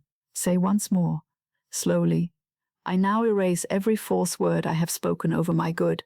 I now erase every false word I have spoken over my good. I cast the burden of wrong speech upon the Christ within, and I go free. I cast the burden of wrong speech upon the Christ within, and I go free. My past doubt has no power against the right word spoken now. My past doubt has no power against the right word spoken now. Every prophecy of delay is dissolved. Every prophecy of delay is dissolved. Every word of fear is replaced by divine fulfillment. Every word of fear is replaced by divine fulfillment. The right word spoken now opens the way. Let that be the final seal upon this cleansing. The right word spoken now opens the way. Not the old word, not the fearful word, not the inherited word, not the careless word. The right word, the word under grace, the word of divine order, the word of divine fulfillment, the word that agrees with your good, the word that blesses the answer before it is visible. The right word spoken now opens the way. And now, with the false word erased and the burden of wrong speech cast upon the Christ within, we may go deeper into the heart of receiving, for the request is not an empty cry wandering through space. The answer is not something that must be invented by anxiety. In divine mind, the right answer already exists. Before it appears in form, it is known in spirit. Before the door opens before the eye, it is opened in divine intelligence. Before the channel is visible, it is selected in divine order. The next step is to rest in this. What you have asked under grace must now be seen as received in divine mind, even before it is seen in the world of form. Now that the false word has been erased, and the burden of wrong speech has been cast upon the Christ within, let the mind rest upon a greater truth. The answer does not begin when the eye sees it. The answer does not begin when the letter arrives, when the person speaks, when the money appears, when the door opens, when the body changes, when the outer condition has rearranged itself. The answer begins in divine mind. The answer exists in divine mind, before it appears in form. This is why you may rest before you see. This is why you may be calm before the sign. This is why you may bless the invisible without fearing that nothing is happening. Infinite intelligence has the answer before man sees the road. The human mind stands at the edge of a problem and sees only the wall before it. It says, there is no way, but infinite intelligence sees above the wall, around the wall, through the wall, and beyond the wall. It sees every path, every person, every adjustment, every appointed hour. It sees the hidden hinge upon the door. It sees the key where the human hand has not looked. It sees the idea before the mind receives it. It sees the provision before the purse is filled. It sees the meeting before the feet have turned toward it. It sees the solution before the question has become clear to you. This is the peace I would have you enter now. The answer is not absent because it is not yet visible. The seed is not absent because it is beneath the earth. The dawn is not absent because the night is still dark. The tide is not absent because the shore is momentarily bare. The answer may be in divine mind, prepared, ordered, selected, and moving toward form, long before the outer world can report it. Therefore, do not make the visible world your only witness. The visible world is often late in telling what divine mind has already established. Say gently within yourself, my good is not lost, it is prepared. Let that phrase calm you. My good is not lost, it is prepared.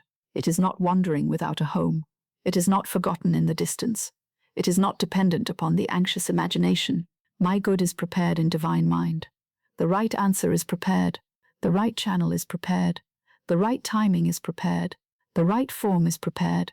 The right adjustment is prepared. The right word is prepared. The right action is prepared. The right peace is prepared.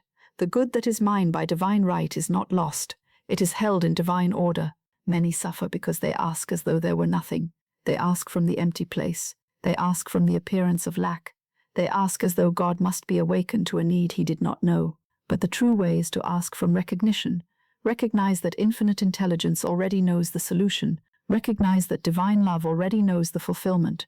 Recognize that divine substance already knows how to take form. Recognize that the divine idea exists before the human mind discovers it. Then the request becomes less like a cry into emptiness and more like an acceptance of what is already true in divine mind. I receive the divine idea that fulfills this desire.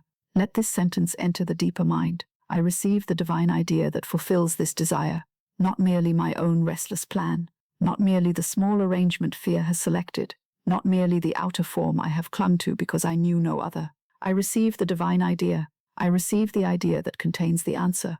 I receive the idea that brings the right person, the right action, the right provision, the right opening, the right understanding, the right release. The divine idea is complete. It carries within itself the way of fulfillment. Every demonstration begins as an idea in divine mind. Supply begins as a divine idea before it appears as money, work, gift, opportunity, sale, payment, increase or release. Love begins as a divine idea before it appears as companionship, understanding, reconciliation, freedom, friendship, marriage, forgiveness, or right relation. Healing begins as a divine idea before it appears as harmony in the body, peace in the nerves, strength in the heart, rest in the mind, or restored order in the life. Guidance begins as a divine idea before it appears as a clear thought, a quiet knowing, a spoken word, a changed circumstance, or a door that opens at the appointed moment. Therefore, do not say, "There is no answer." Say, "The answer exists in divine mind." Do not say, "I cannot see the solution." Say, "Infinite intelligence knows the solution now." Do not say, "My good is lost." Say, "My good is prepared." Do not say, "There is no way." Say, "The way is already known to God." This is not imagination without foundation. It is spiritual law. The invisible precedes the visible. The pattern precedes the garment. The idea precedes the expression. The word precedes the demonstration. The truth must be accepted inwardly before it can be recognized outwardly. Let the mind become very quiet around this. You do not have to manufacture the answer. You do not have to build it out of worry. You do not have to solve the whole matter before sleep. You do not have to become the source of your own good. Infinite Spirit is the source. Divine mind contains the answer. Divine love selects the way. Divine order brings the pattern into form. Your part is to speak the word. Accept the divine idea. Listen for right action, and cease denying the good before it appears. There is a difference between asking from emptiness and asking from recognition. Asking from emptiness says, "I have nothing, I see nothing, therefore nothing exists unless it appears at once." Asking from recognition says, "Though I do not yet see the form, the answer exists in divine mind, and I am now receptive to its appearance under grace." Asking from emptiness trembles at silence. Asking from recognition blesses silence as preparation. Asking from emptiness demands a visible sign. Asking from recognition says, "The invisible is full." Asking from emptiness feels abandoned. Asking from recognition feels guided. Tonight, you are invited to ask from recognition. Recognize the divine solution. Recognize the divine fulfillment. Recognize the divine supply. Recognize the divine appointment. Recognize the divine adjustment. Recognize the divine answer. Let the heart say, "I do not call this matter empty. I call it filled with divine possibility. I do not call this matter lost. I call it held in divine mind. I do not call this matter impossible. I call it open to infinite intelligence."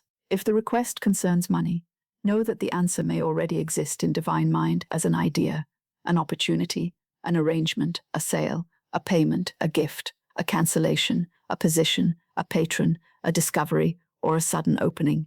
Do not make the mistake of thinking money can come only through the channel your eyes have watched. Divine supply is not confined to one purse, one office, one contract, one hand, one expected road. The divine idea of supply may be nearer than you think. It may arise as an instruction tomorrow. It may come through a person you did not consider. It may come through a change you first resist. It may come through right work, right timing, right release, or right acceptance. The answer exists in divine mind, before it appears as coin, note, check, provision, or opportunity. If the request concerns love, know that the answer may already exist in divine mind as right relation, right understanding, right release, right reconciliation, right meeting, or right peace.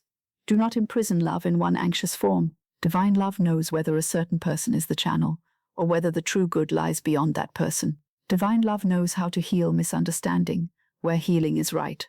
Divine love knows how to free where freedom is right. Divine love knows how to bring companionship that blesses, not binds. The answer exists in divine mind before it appears as a spoken word, a letter, a meeting, an embrace, an apology, a departure, or a new beginning. If the request concerns guidance, know that the answer may already exist as a divine idea waiting for the mind to grow quiet enough to receive it. Confusion is often the noise around a solution, not the absence of one. When the water is troubled, it cannot reflect the sky. When the mind is in panic, it may not yet reflect the divine idea, but the sky is still there, and the idea is still there. As you rest, the waters of thought grow still. The right idea can rise, the instruction can become clear. You may wake with peace about what to do, or peace about what not to do.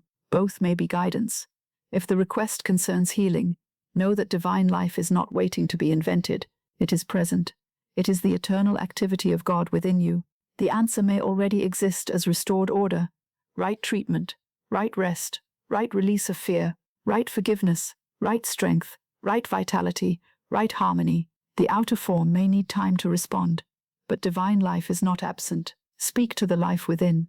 Bless the body, bless the mind, bless the nerves, bless the heart. Say divine life knows how to restore perfect order. I receive the divine idea of healing under grace.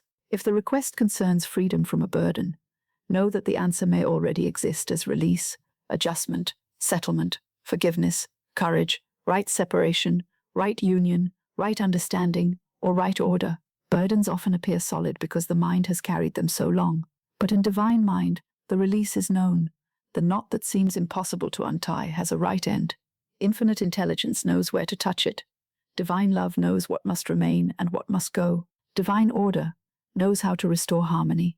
Your good is not lost, it is prepared. Rest now in the thought that God is not surprised by your problem. Infinite intelligence is not startled by the thing that frightens you. Divine mind is not confused by complexity. Divine love is not made helpless by human delay. The answer is not created by panic. The solution is not strengthened by sleeplessness. The path is not discovered by worrying over it in the dark. The way is already known to God. The way is already known to God. The way is already known to God. Let these words slow the mind. The way is already known. The solution is already known. The answer is already known. The form is already prepared. The channel is already selected. The timing is already ordered. The blessing is already held in divine mind. I do not have to see the whole way tonight. I rest because the way is known. Perhaps the mind says, but if the answer exists, why do I not see it? Do not let this question disturb you. There is always a passage from invisible to visible. There is a time between the planting and the harvest. There is a time between the decree and the appearance. There is a time between the divine idea and the outer expression. This interval is not always denial. It may be formation. It may be preparation. It may be alignment. It may be the arranging of people, conditions, thoughts, feelings, and actions. It may be the removal of what would interfere. It may be the strengthening of the one who is to receive. Faith is not proved by seeing after the form appears. Faith is the willingness to stand with divine mind before the form appears. Faith says, I know the answer exists in spirit, and I accept its right expression. Faith says, I do not accuse the invisible because the visible has not yet reported. Faith says, divine intelligence knows the solution now. Faith says, my good is not lost, it is prepared. Faith says, the way is already known to God. Let the words become a gentle rhythm. The answer exists in divine mind before it appears in form. Infinite intelligence knows the solution now. My good is not lost, it is prepared. The way is already known to God. I receive the divine idea that fulfills this desire, again softly. The answer exists in divine mind before it appears in form. Infinite intelligence knows the solution now. My good is not lost, it is prepared. The way is already known to God. I receive the divine idea that fulfills this desire. Let the deeper mind receive these sentences not as argument, but as atmosphere. Let them fill the room of thought. Let them settle upon the request. Let them replace the feeling of emptiness. There is an answer. There is a way. There is a solution. There is a divine idea. There is a divine fulfillment. There is divine order. There is divine supply. There is divine love. There is infinite intelligence. There is a path beneath appearances. The human mind often says, I must think harder, but spiritual law often says, be still and receive the divine idea. The harder the mind grips, the less it may receive. A clenched hand cannot be filled. A clenched mind cannot easily be instructed. At night, the hand opens. At night, the mind softens. At night, the heart may become receptive. Therefore, let this be a night of receptivity. Do not keep knocking at the same mental door. Do not keep demanding that one solution appear in one form. Open to the divine idea. Say, Infinite Intelligence, give me the idea, the word, the action, the peace, the release, the provision, or the channel that fulfills this desire under grace. You need not know whether the answer will come as an event or an idea. Sometimes the answer is money. Sometimes the answer is a person. Sometimes the answer is a door. Sometimes the answer is a refusal that saves you. Sometimes the answer is peace, where you expected outer change. Sometimes the answer is release from wanting the wrong thing. Sometimes the answer is courage. Sometimes the answer is a sentence spoken by another at the right moment. Sometimes the answer is an inner knowing that settles the whole matter. Sometimes the answer is an adjustment so quiet that only later do you see how perfectly the way was made. Therefore, do not limit the form. The divine fulfillment may wear a garment you did not expect. It may come softly. It may come suddenly. It may come indirectly. It may come after something old has fallen away. It may come in a way so simple that the mind would never have invented it. But if it is of divine right, it carries peace. If it is of divine love, it blesses. If it is of divine order, it does not require fear to hold it together. If it is of infinite intelligence, it solves more than the surface problem. This is one of the signs of a divine answer. It often includes more good than the human request first contained. You may ask for money, and the divine idea may bring you not only money, but right work, confidence, order, and better stewardship. You may ask for one door, and the divine answer may bring you a new direction. You may ask for one person's approval, and divine love may bring you self-respect, right companionship, and peace. You may ask for relief from a burden, and infinite intelligence may bring a whole rearrangement of life. Divine mind is not narrow. It answers from wholeness. Let this give you confidence. Your prayer need not be small enough for your present understanding. It may be lifted into divine mind and fulfilled according to a wisdom greater than your outline. Do not be afraid of a wisdom greater than your outline. It is kind. It is exact. It knows the desire beneath the desire.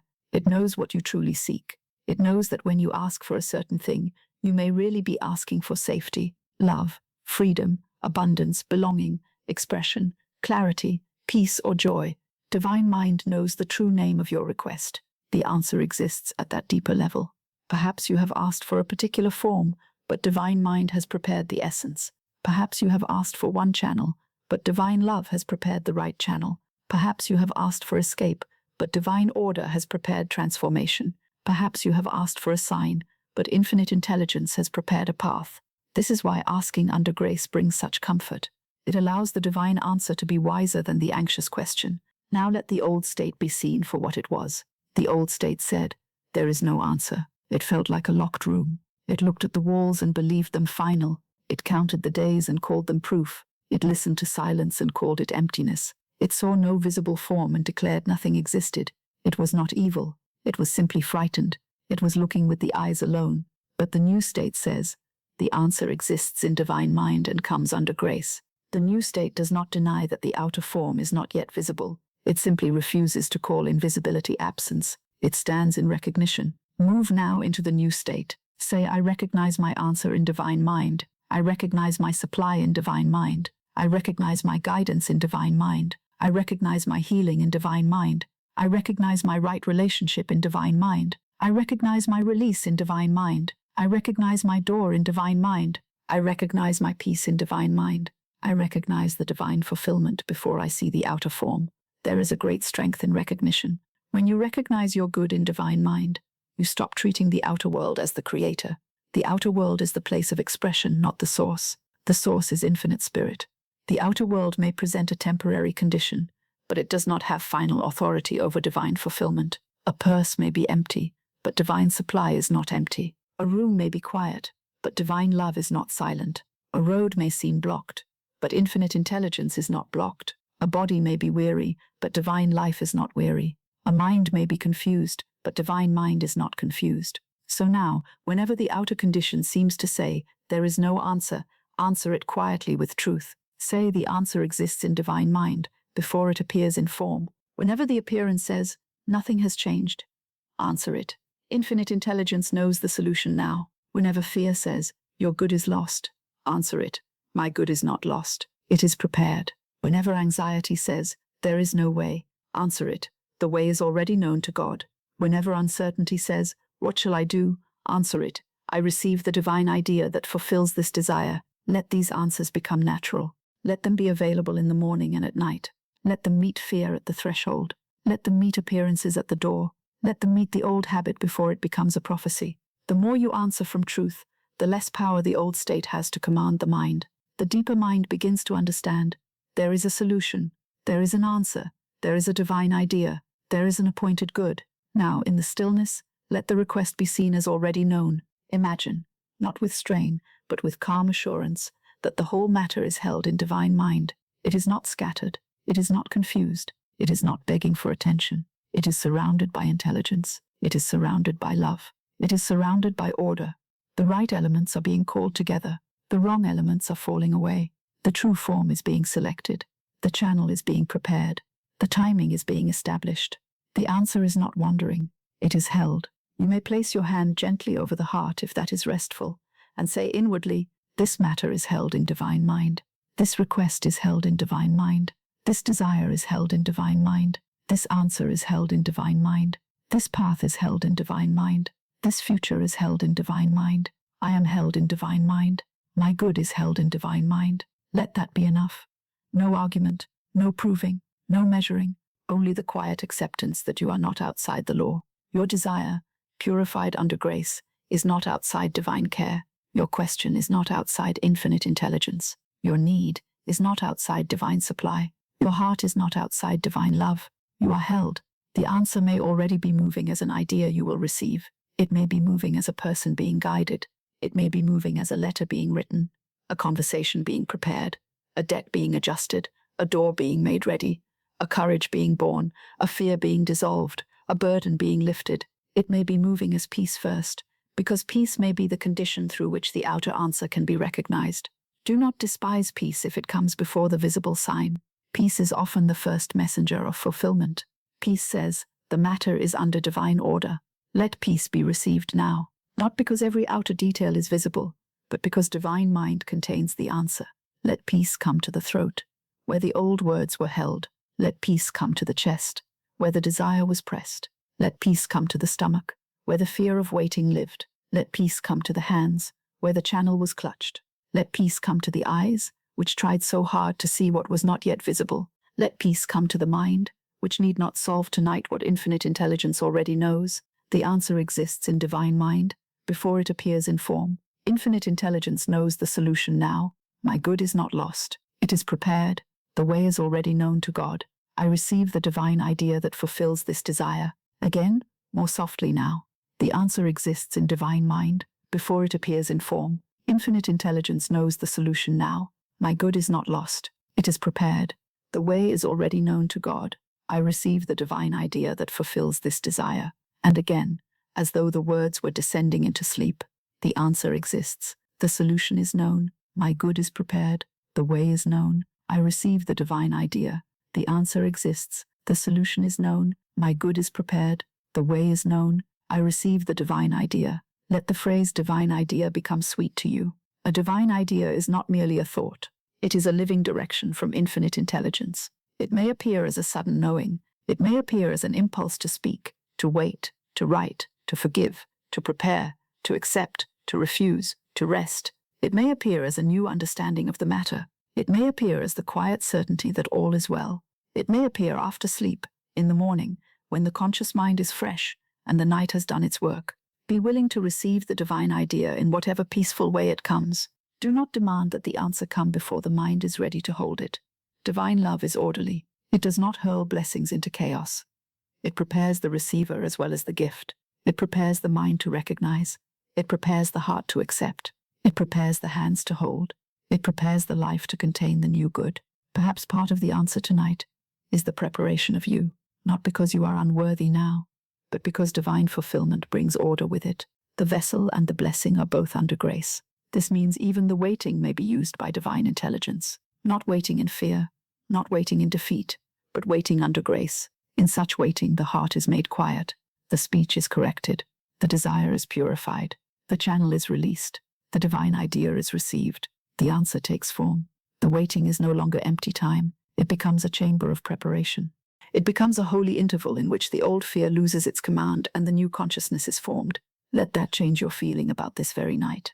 This night is not wasted because the outer form has not yet appeared. This night may be part of the answer. This quiet may be part of the answer. These words may be part of the answer. This release may be part of the answer. This new way of seeing may be part of the answer. The answer does not only arrive at the end, it may begin by changing the one who receives. Now say inwardly, I no longer ask from emptiness. I ask from recognition. I no longer ask from emptiness. I ask from recognition. I recognize that divine mind contains the answer. I recognize that infinite intelligence knows the solution. I recognize that divine love selects the right form. I recognize that divine order arranges the visible expression. I recognize that my good is not lost. I recognize that the way is known. I recognize that the answer is prepared under grace. There is great calm in asking this way. It removes the panic from prayer. It removes the feeling that you must awaken God to your condition. It removes the belief that you are begging outside a closed gate. The gate is not closed in divine mind. The way is known. The answer is present. The right form is selected. You are not outside your good. You are being led into the consciousness that receives it. Let the body sink a little more deeply. Let the mind stop reaching. Let the desire stop trembling. There is an answer. There is a divine answer. It may not be the small form fear demanded. It may be greater. It may be wiser. It may be simpler. It may be more loving. It may be more peaceful. It may be more exact. It may be the thing itself, or the thing transformed, or something better that contains the true essence of the desire. Let divine mind know which it is. Say, infinite intelligence, reveal the divine fulfillment. Infinite intelligence, reveal the divine fulfillment. Reveal it in me. Reveal it through me. Reveal it around me. Reveal it as right thought, right word, right action, right channel, right timing, right form. Reveal what is mine by divine right. Remove what is not mine by divine right. Bring forth the answer under grace in perfect ways. Now, let the mind rest from all its attempts to outline. Let it rest from drawing little roads. Let it rest from choosing unwilling channels. Let it rest from demanding that one person, one circumstance, one visible path must carry the whole blessing. The answer exists in divine mind, but the channel is not yours to force. The channel belongs to divine selection. The human mind does not need to say, it must be this way. It may say, let the right way appear. This is the next great release. For now, hold only this. The answer exists. The answer exists in divine mind. The answer is known. The solution is known. The good is prepared. The way is known. The divine idea is received. You are not asking into emptiness. You are listening into fullness. You are not waiting before a blank wall. You are resting before an unseen door already known to God. You are not forgotten. Your good is not lost.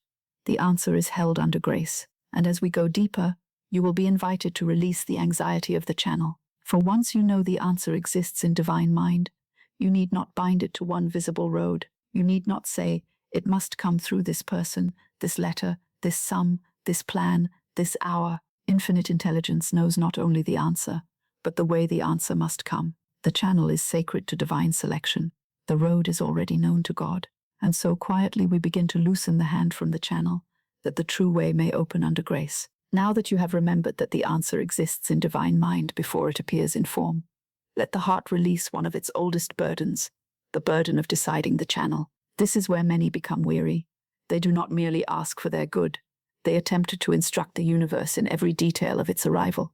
They decide the person through whom it must come, the door through which it must enter, the hour in which it must appear, the exact manner in which it must be placed into their hands. Then, having bound their good to one little channel, they watch that channel with fear. If it is silent, they despair. If it delays, they accuse life. If it closes, they call the whole demonstration lost. But the channel is not the source. Let that truth become quiet and clear within you. The channel is not the source. A person is not the source. A position is not the source. A letter is not the source. A particular opportunity is not the source. A certain door, a certain hand, a certain place, a certain plan, a certain hour is not the source. Infinite spirit is the source. Divine substance is the source. Divine love is the source. Divine intelligence selects the channel through which the good shall take form. When you mistake the channel for the source, you become afraid. When you remember the source, you become free. I do not force the channel. Infinite intelligence knows the way. Let these words move through the mind slowly. I do not force the channel. Infinite intelligence knows the way. I do not force a person to become my answer. I do not force a door to open because fear has chosen it. I do not force a time because anxiety has named it. I do not force one form because the human mind cannot imagine another.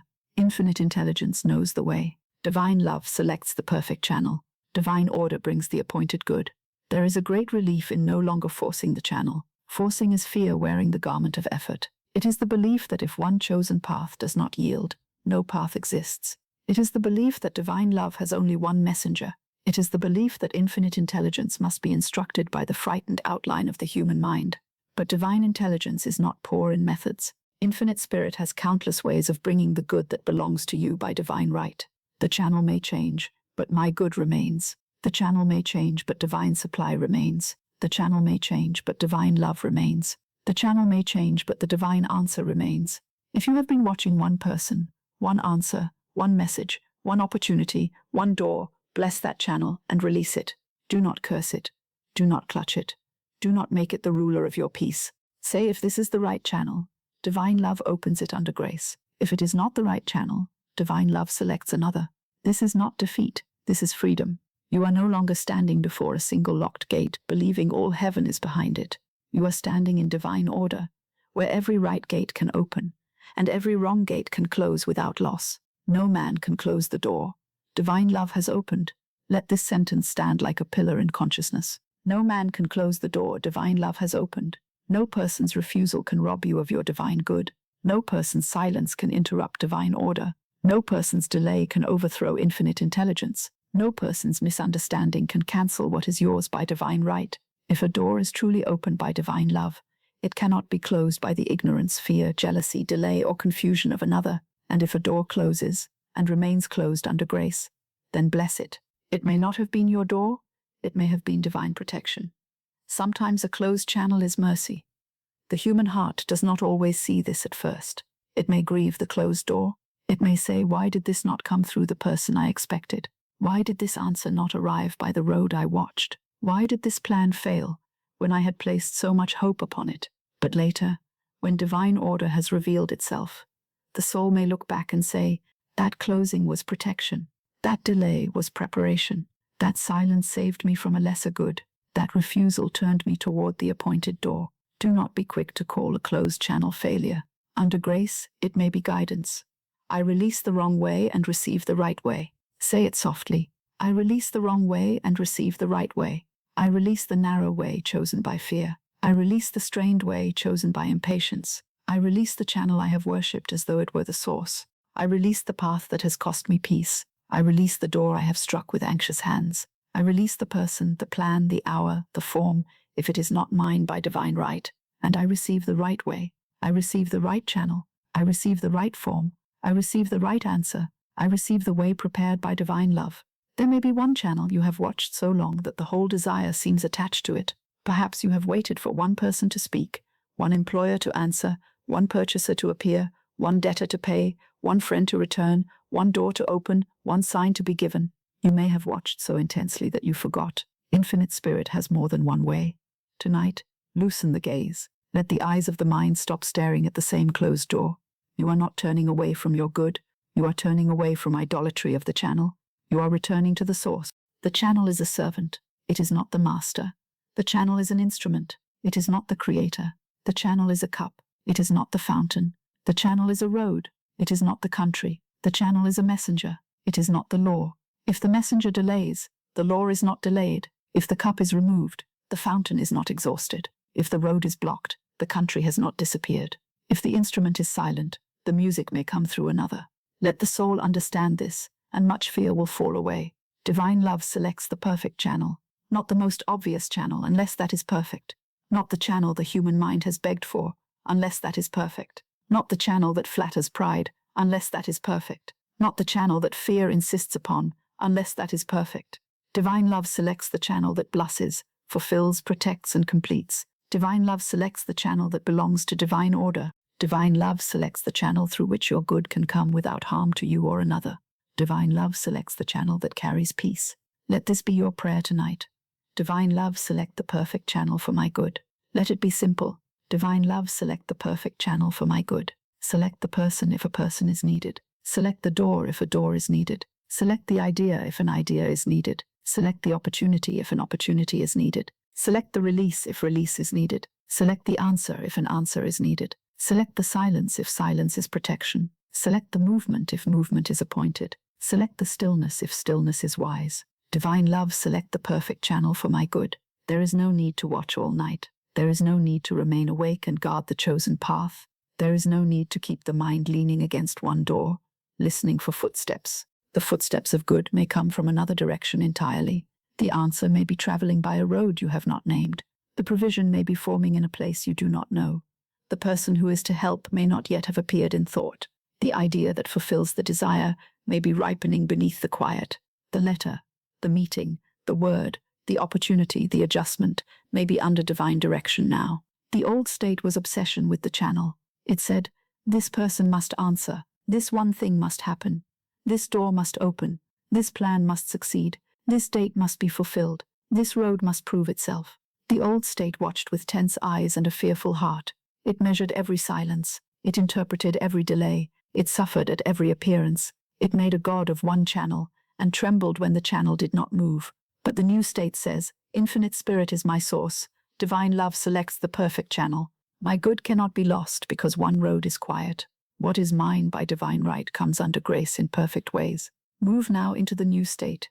You may say, I bless the channel I watched, and I release it to divine order. Again, I bless the channel I watched, and I release it to divine order. If it is right, it opens. If it is not right, it falls away without loss.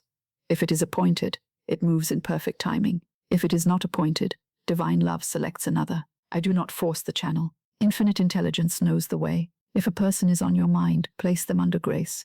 Do not bind them with your fear. Do not command them inwardly. Do not send anxious thought after them like a messenger of unrest. Bless them. Release them. Say divine love governs this person and me. If this person is the right channel for my good, divine order brings right action, right speech, right understanding, and right timing. If not, divine love releases us both and brings me the right good in the right way. This is love with freedom. This is faith without possession. This is desire under grace. If a sum of money is on your mind, release the channel through which you thought it must come. Do not say, it must come from this one hand. Say, divine supply is my source, and the right channel is selected. The money may come through work, gift, sale, increase, repayment, opportunity, settlement, idea, courage, or wise change.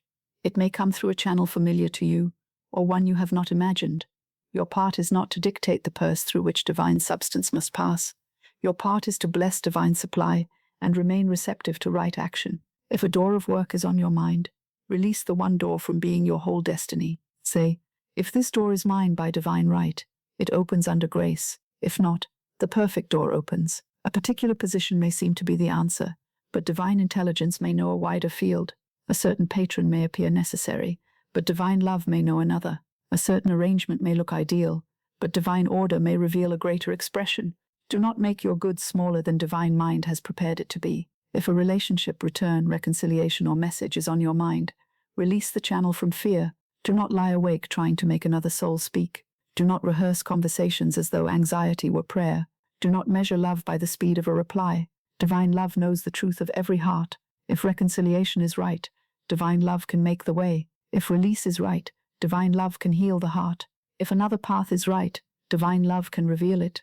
You do not need to force a person to become the form of your peace. Peace is in divine order first. If a healing is on your mind, do not bind the healing to fear of one method, one opinion, one sign, 1 hour. Bless every right means. Bless every wise helper. Bless every divine idea. Bless the life within the body. Bless the peace within the mind. Bless the restoration already known in divine mind. Say, divine life selects the perfect channel of healing under grace. Then let the body rest. Let the nerves rest. Let the mind rest. Let the healing channel be selected by infinite intelligence. There is a certain violence in forcing the channel, though it may be inward and silent. It is a pressure placed upon life. It says, I know better than divine intelligence. I know the only way. I know the only person. I know the only hour. It often comes from a frightened child within consciousness, longing to be safe. Bless that frightened place. Do not despise it. Say to it, you are safe. You do not have to force the way. Infinite intelligence knows the way. Let the inner child of fear rest in the arms of divine love. The soul that releases the channel becomes spacious. It can receive from any appointed direction. It does not stand with its back turned to 10 open doors while weeping before one closed door. It does not reject the unexpected because it has worshipped the expected. It does not say, unless it comes through this path, I refuse to see it. It becomes awake to divine appointments.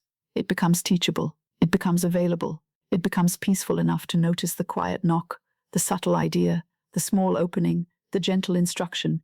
Many demonstrations fail to be recognized because the mind is watching the wrong place. The good arrives quietly, but the eyes are fixed on a different door. The answer comes as an idea, but the mind wanted a letter. The supply comes as work, but the mind wanted a gift. The freedom comes as release, but the mind wanted possession. The love comes as self-respect, but the mind wanted another's approval. The opportunity comes clothed in simplicity, but the mind expected splendor. Therefore, do not insist that the good must wear the garment you selected. Divine love may dress it better. The channel may change, but my good remains. Repeat it slowly. The channel may change, but my good remains. The person may change, but my good remains. The door may change, but my good remains. The road may change, but my good remains. The plan may change, but my good remains. The hour may change, but my good remains.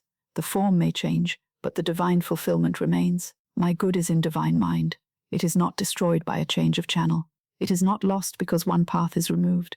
It is not weakened because divine love selects another way. This is a deep form of trust.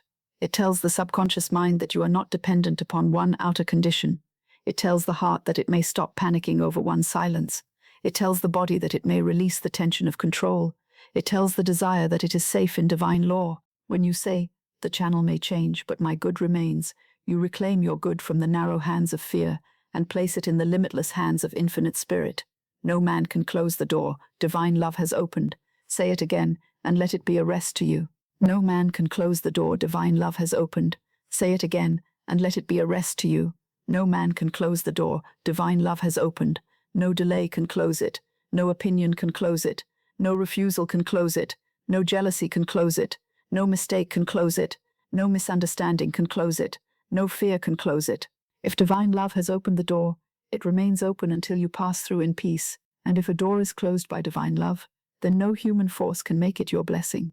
Bless the closed door. Bless the open door. Let divine selection be trusted in both.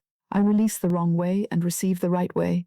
Again, I release the wrong way and receive the right way. I release the way that exhausts me. I release the way that keeps me begging. I release the way that makes me afraid. I release the way that requires me to abandon my peace. I release the way that is not under grace. I receive the way that is prepared by divine love. I receive the way that carries order.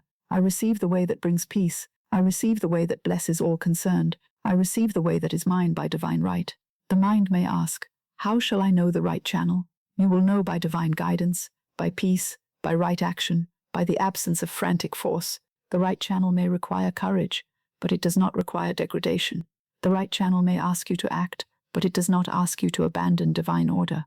The right channel may open unexpectedly, but it will carry a sense of appointedness. The wrong channel often demands your fear, your self-respect, your rest, your clarity, your dignity. Divine love does not ask you to worship a channel that wounds your soul. Divine love selects what blesses. If you have been pursuing a channel that brings only unrest, pause, place it under grace. Do not judge it hastily, but do not worship it blindly. Say, divine love, show me whether this is the right way. If it is right, make it clear and peaceful. If it is not right, remove my attachment and open the perfect way. This prayer is powerful because it invites truth. It does not ask fear to decide. It does not ask wounded longing to decide. It asks divine love to reveal, and divine love reveals under grace. Sometimes the wrong channel remains closed until the soul is willing to release it. The closing is not punishment. It is protection. The more you knock in fear, the more weary you become. But the moment you say, I release the wrong way, the energy tied to that door returns to you. The heart becomes available. The eyes can turn. The mind can hear. The new path may be very near, but you could not see it while your whole life was pressed against the old door. Let the image come gently. You have been standing before one door in a long corridor of divine possibility. You thought it was the only door because fear told you so. Tonight, you step back. You do not curse the door. You bless it. You say, if you are mine, open under grace. If not, I release you. And as you step back, light begins to fall upon other doors. The corridor was never empty. Divine love was never without means. Infinite intelligence was never confined to one entrance. This stepping back is not giving up. It is the beginning of receiving. A hand that releases the wrong knob can take the right key. A mind that releases the wrong outline can receive the divine idea. A heart that releases the wrong channel can recognize the appointed one. A soul that releases fear can enter divine order. Therefore, do not be afraid to step back from the channel. Your good is not behind that one channel, unless divine love has placed it there. And if divine love has placed it there, it will open. I do not force the channel. Infinite intelligence knows the way. Let this become a lullaby for the anxious mind. I do not force the channel. Infinite intelligence knows the way. I do not force the person.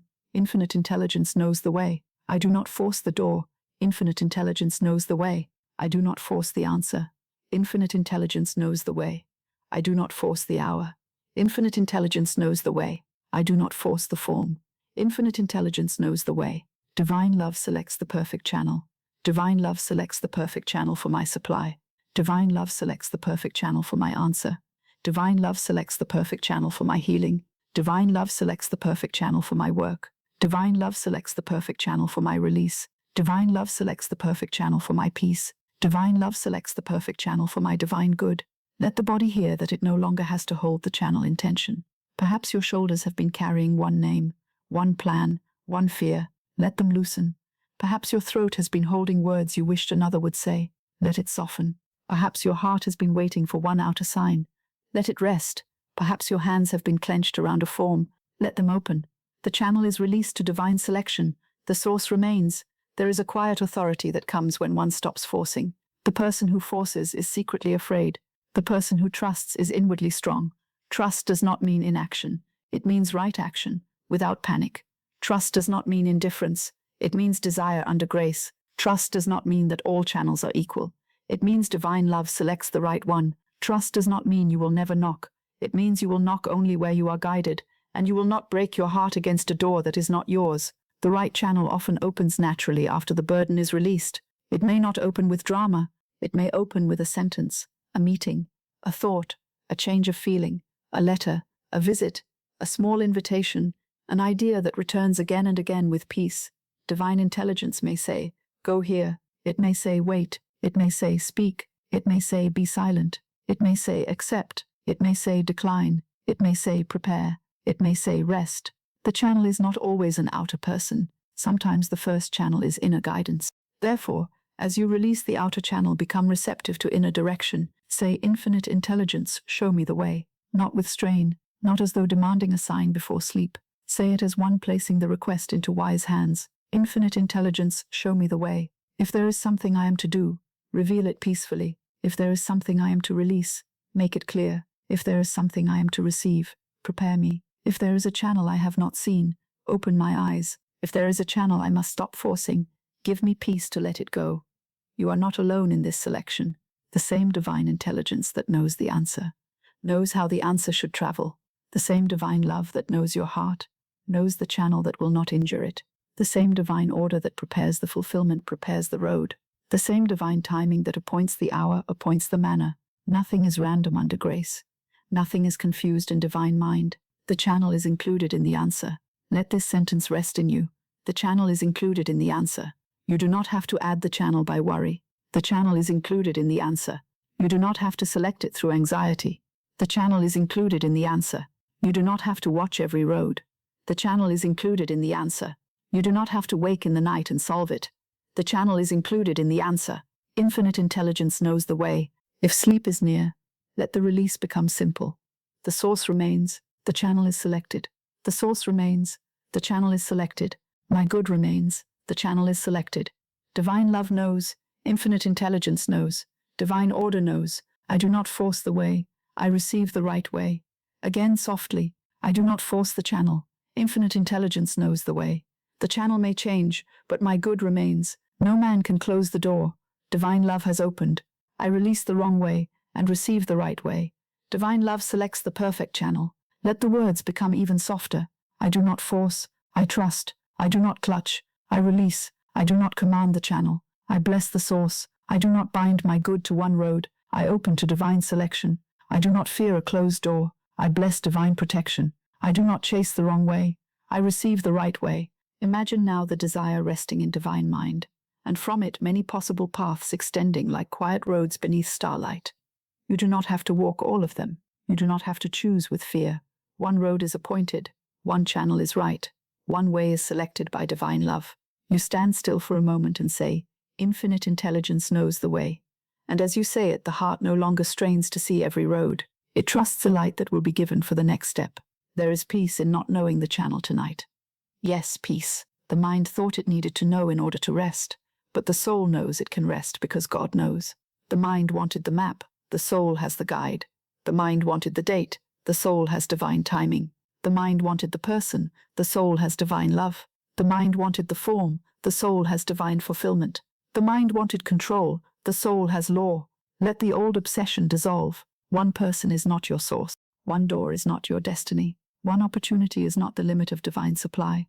One message is not the measure of divine love. One delay is not the decree of the universe. One closed way is not the end of the road. Infinite Spirit is the source, and the source is inexhaustible. The channel may change, but my good remains. No man can close the door divine love has opened.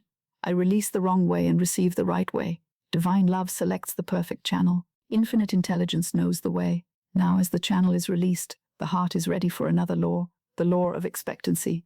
For when one no longer forces the channel, one does not fall into indifference or despair. One waits with a quiet expectancy. One expects good, but does not dictate the road. One expects the answer, but does not watch in fear. One expects divine order, but does not command the hour. This expectancy is gentle and powerful. It is the inner preparation to receive.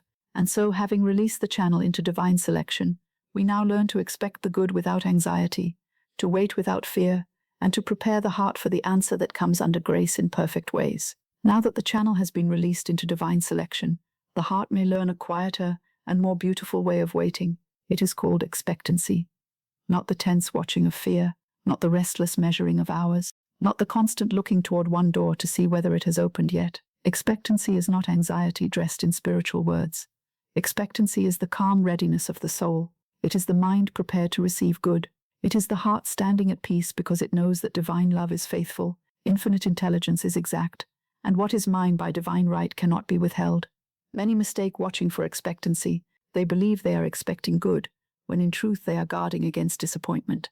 They look, they listen, they count, they compare, they ask, has it come yet? Has it moved yet? Has the person answered yet? Has the money appeared yet? Has the door opened yet? Has the sign arrived yet? And beneath all that watching is not peace, but fear. Fear watches to see whether it will be denied. Faith expects fulfillment. Fear waits for proof of loss. Faith waits in the atmosphere of divine order. Fear says, what if nothing comes? Faith says, my good is already moving toward me under grace. I expect my good, and my good expects me. Let this sentence settle softly into the mind. I expect my good, and my good expects me. I am not a stranger to my good. I am not lost from my good. I am not standing outside the divine plan, pleading to be included. My good belongs to my divine design, and therefore there is an appointed meeting between my consciousness and its fulfillment. I expect my good, and my good expects me. As I am prepared to receive, my good is prepared to appear. As I stand in faith, the right answer moves toward form. As I release fear, divine appointments are arranged. Expectancy draws the event. This does not mean strain. This does not mean forcing the hour. This does not mean commanding people by the will. It means that the mind becomes a fitting place for the answer. It means the heart no longer slams the door with doubt. It means the deeper consciousness says yes to divine good. It means you no longer sleep in the belief of absence, but in the atmosphere of fulfillment. Expectancy is a quiet magnet. It does not chase. It draws. It does not demand. It receives. It does not tremble. It prepares. The old expectancy was really fear. It expected delay. It expected refusal. It expected silence. It expected a closed door. It expected disappointment, because disappointment had come before. It said this will not happen. It said something will go wrong. It said I shall be rejected. It said I shall be forgotten. It said the good will come near and then pass me by. This was not true expectancy. It was the expectation of evil. It was faith inverted. For fear also expects, but it expects the thing it dreads. Faith expects the thing divine love has promised under grace. Tonight, we change the expectation. We do not wait for denial. We wait for divine selection. We do not wait for delay. We wait for divine timing. We do not wait for confusion. We wait for divine guidance. We do not wait for loss. We wait for divine fulfillment. We do not wait for abandonment. We wait in the presence of divine love. The answer corrects itself in consciousness before it appears in circumstances. Therefore, let the inner waiting become clean. Say, I no longer expect disappointment. I expect divine order. Let the words be gentle. I no longer expect disappointment. I expect divine order. I no longer expect rejection. I expect divine selection. I no longer expect delay. I expect divine timing. I no longer expect confusion. I expect divine guidance. I no longer expect lack. I expect divine supply. I no longer expect loss. I expect divine fulfillment. I no longer expect to be forgotten. I expect to be remembered by divine love. My unexpected good now comes to pass. This is a phrase that loosens the mind from its small outline. My unexpected good now comes to pass. Not only the good I have planned, but the good infinite intelligence has prepared. Not only the answer I have pictured, but the answer divine love has selected. Not only the road I have watched, but the road divine order opens. My unexpected good now comes to pass. The good I did not know how to ask for. The blessing I could not have arranged. The solution hidden from the reasoning mind. The divine appointment already moving in the unseen. My unexpected good now comes to pass. Expectancy makes room for the unexpected. Fear does not. Fear says, it must come this way, and if it does not, I have lost. Expectancy says, it comes rightly, and I am ready to recognize it. Fear keeps the eyes fixed upon one channel. Expectancy opens the whole inner house to divine possibility. Fear sleeps beside the locked door. Expectancy rests in the knowledge that infinite intelligence knows every door. Fear grows bitter when the appearance delays. Expectancy grows quiet, spacious, and receptive. Let the body feel the difference. Anxious waiting tightens the breath. Expectant faith softens it. Anxious waiting closes the hands. Expectant faith opens them. Anxious waiting keeps the brow contracted. Expectant faith smooths it. Anxious waiting turns the heart into a watchman at a gate. Expectant faith lets the heart become a garden, ready for the seed to break ground. You are not commanded to be tense in order to be faithful. You are invited to be ready. I am ready to receive what I asked for under grace. Say this as a preparation, not as a demand. I am ready to receive what I asked for under grace. I am ready to receive the right answer. I am ready to receive the right form. I am ready to receive the right timing. I am ready to receive the right channel. I am ready to receive the right idea. I am ready to receive the right action. I am ready to receive the right release. I am ready to receive what is mine by divine right. I am ready to receive something better, if divine love has selected it for me. Readiness is not nervous watching. Readiness is inward order. To be ready is to have the mind no longer arguing against the good. To be ready is to have the tongue no longer prophesying delay. To be ready is to have the heart no longer clinging to the wrong channel. To be ready is to have the hands open, the speech blessed, the thought receptive, and the desire under grace. Readiness says, when my good appears, I will not reject it because it comes differently. I will not overlook it because it is simple. I will not fear it because it is new. I will receive it under divine order. Sometimes people are not ready to receive because they are still more familiar with longing than with fulfillment. Longing becomes an old garment, worn so long it seems like identity. They ask for the good, but secretly feel safer waiting than receiving. They ask for the answer but fear the changes it may bring. They ask for the door to open but tremble before the threshold. Expectancy gently prepares the soul to pass from asking into receiving. It says, good is safe, fulfillment is safe. Divine love gives only what blesses. What is mine by divine right comes with order, peace, and protection. Let expectancy become a quiet education of the inner life. It teaches the mind to look for good, not calamity. It teaches the heart to welcome blessing, not suspect it. It teaches the tongue to say something good is moving, rather than something will go wrong. It teaches the body to rest while unseen things are arranged. It teaches the soul that waiting under grace is not emptiness, it is preparation. Divine appointments are now arranged for me. Let this phrase have room. Divine appointments are now arranged for me. The right meetings are arranged. The right words are arranged. The right openings are arranged. The right timings are arranged. The right assistance is arranged. The right ideas are arranged. The right opportunities are arranged. The right releases are arranged. The right protections are arranged. The right answer is arranged. Divine appointments are not accidental. They are the meetings of divine order with human readiness. You may not know whom you must meet. Infinite intelligence knows. You may not know who carries a word, an opportunity, a solution, or an opening. Divine love knows. You may not know which road tomorrow must take. Divine order knows. You may not know whether the answer comes as a person, a letter, an idea, a sum of money, a change of heart, a closed door, an open door, a new courage, or a sudden peace. Divine intelligence knows. Therefore, expect not in a narrow way, but in a divine way. Say, divine appointments are now arranged for me, and I am guided to them under grace. The right answer is already moving toward me. Let this be restful, not excitable. The right answer is already moving toward me. It may be moving through unseen thought. It may be moving through another person's decision. It may be moving through circumstances being adjusted. It may be moving through an idea forming in me. It may be moving through a burden lifting. It may be moving through a path I have not considered. It may be moving through the quiet preparation of this very night. The right answer is already moving toward me, and I am being prepared to meet it. Fear says, nothing is happening. Expectancy says, divine order is arranging. Fear says, no one is coming. Expectancy says, the right helpers are appointed. Fear says, the door is shut. Expectancy says, the right door opens under grace. Fear says, the answer is delayed. Expectancy says, divine timing is exact. Fear says, I must keep watching. Expectancy says, I may rest and be ready. Fear says, I shall be disappointed again. Expectancy says, my good comes in perfect ways. Let the heart begin to look for good, without hunting for signs. There is a difference. Hunting for signs is tense. It searches every little thing anxiously, asking, is this it? Is that it? Has it come? Has it failed? Looking for good is calm. It says divine love is at work. I shall recognize the right sign when it comes. I do not need to seize at every shadow. Hunting for signs often comes from fear of being forgotten. Looking for good comes from confidence that divine order is faithful.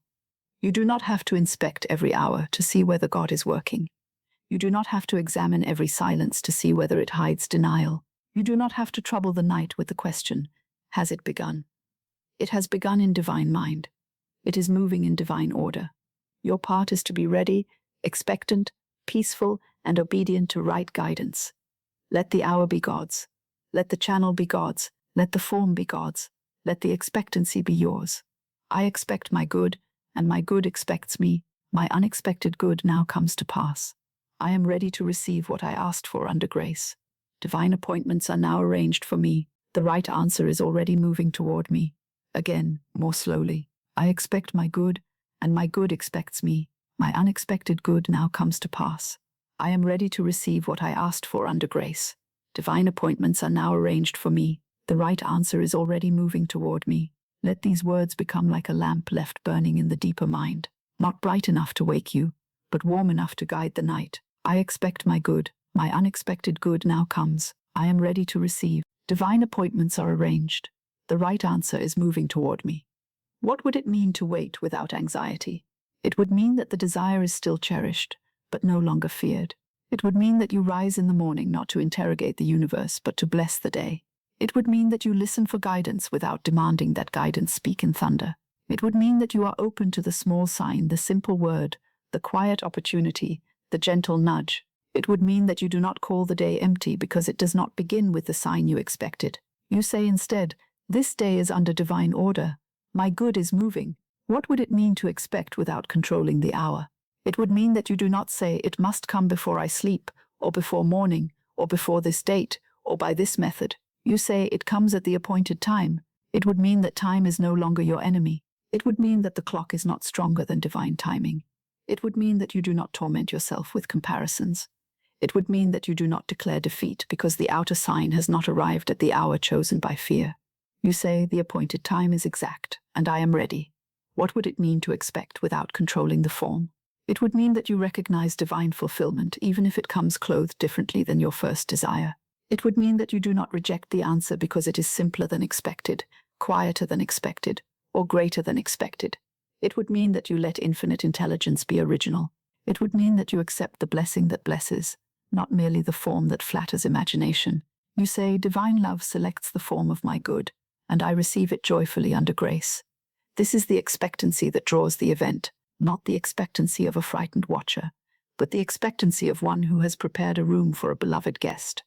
You do not know the exact hour of arrival, but the room is ready. The lamp is lit. The table is set. The door is not bolted by doubt. The atmosphere is welcoming. In the same way, prepare the mind for good. Let the inner room be ready. Remove the clutter of fear. Remove the old speech of denial. Remove the belief that good must be late. Set the table with gratitude. Light the lamp with faith. Let divine love bring the guest by the right road. Your good is not offended by your peace. It is welcomed by it. Your answer is not delayed because you stop worrying. It may be hastened by the removal of resistance. Your desire is not abandoned because you sleep. It is placed in better hands. Your expectancy does not need to keep you awake. It can bless you into sleep. It can become the quiet feeling that something good is moving while you rest. It can become a softness in the body, a steadiness in the heart, a trust in the unseen. Let us prepare the mind to receive. Say, I make room for my good. I make room for my good in my thoughts. I make room for my good in my speech. I make room for my good in my heart. I make room for my good in my plans. I make room for my good in my daily life. I make room for my good in my sleep. I make room for the unexpected. I make room for the right answer. I make room for divine fulfillment. If you have been expecting disappointment, make room for fulfillment. If you have been expecting rejection, make room for acceptance under grace. If you have been expecting silence, make room for the right word. If you have been expecting lack, make room for supply. If you have been expecting confusion, make room for guidance. If you have been expecting the wrong door to remain closed, make room for the right door to open. If you have been expecting the past to repeat itself, make room for divine order to do a new thing. Expectancy is not loud. It does not need to announce itself. It may be as simple as choosing your words carefully before sleep. It may be as simple as lying down and saying something good is coming under grace. It may be as simple as blessing tomorrow before it arrives. It may be as simple as refusing to imagine disaster. It may be as simple as saying, I shall be guided. These small acts of expectancy are not small in law. They build the atmosphere of receiving. Say, tomorrow is under divine order. Tomorrow is under divine order. The morning is under divine order. The people I meet are under divine order. The words I hear are under divine order. The thoughts that come to me are under divine order. The opportunities that appear are under divine order. The answers that unfold are under divine order. The unexpected good is under divine order. I do not go into tomorrow empty. I go into tomorrow guided. The night itself is under divine order. This sleep is under divine order. The deeper mind is under divine order. The desire is under divine order. The right answer is under divine order. The unseen movement is under divine order. Your breathing is under divine order. Your resting is under divine order. Your receiving is under divine order. Let this order become a blanket around the mind. Do not force yourself to feel excitement. Soft expectancy is enough. In a sleep prayer, expectancy should not be sharp or agitated. It should be like the hush before dawn, not the clamor of the marketplace. It should be the quiet knowing that light will come, though the sky is still dark. No one shakes the heavens to bring the sunrise. One rests, and the dawn comes. So now, rest in the expectancy of your good. The dawn of the answer is appointed. You need not drag it into the sky. Let the words become slow enough to sleep beside. I expect my good. I expect divine order. I expect the right answer. I expect the right channel. I expect the right timing. I expect the right form. I expect divine appointments. I expect unexpected good. I expect to be guided. I expect to receive under grace. Again, very gently. I expect my good. I expect divine order. I expect the right answer. I expect the right channel. I expect the right timing. I expect the right form. I expect divine appointments. I expect unexpected good. I expect to be guided. I expect to receive under grace. There may be a part of the mind that says, I am afraid to expect. I have expected before and suffered. Let this part be comforted. Expectancy under grace is not the same as clinging to a false form. It does not demand that one person, one event, one road must appear exactly as imagined. It expects divine good. It expects what is yours by divine right. It expects what blesses. It expects what is selected by divine love. Therefore, it is safe to expect. You are not risking your heart on a narrow demand. You are resting your heart in divine order. Say, it is safe for me to expect my good. It is safe for me to expect my good. It is safe for me to expect the right answer. It is safe for me to expect divine love. It is safe for me to expect guidance. It is safe for me to expect supply. It is safe for me to expect peace. It is safe for me to expect fulfillment under grace. My expectancy is not foolish. It is spiritual law. My expectancy is not strain. It is readiness. My expectancy is not fear. It is faith. When you expect rightly, you begin to notice differently. The same world may be around you, but the eyes have changed. You notice the small opening that fear would have dismissed. You notice the helpful word. You notice the impression to take a different road. Write a note. Answer a letter. Prepare a room. Complete a task. Forgive a grievance. Release an attachment. Accept an invitation. Wait one more day. Or stop waiting at the wrong door. Expectancy makes the mind alert to divine appointments without making it anxious. Divine appointments are now arranged for me. There are people who must meet, and they meet under grace. There are words that must be spoken, and they are spoken under grace. There are doors that must open, and they open under grace.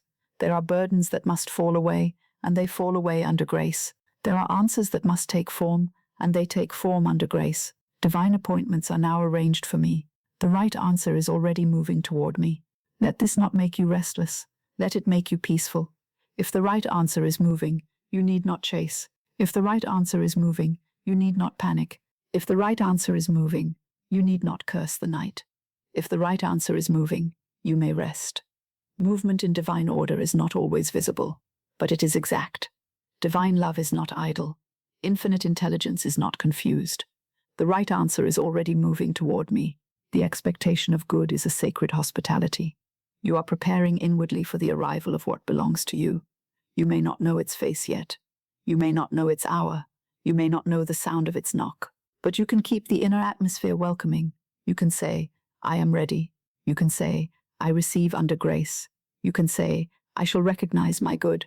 You can say, my unexpected good now comes to pass. You can say, divine love brings the true fulfillment. Let the old expectation be released now. The expectation of rejection is released. The expectation of delay is released. The expectation of loss is released.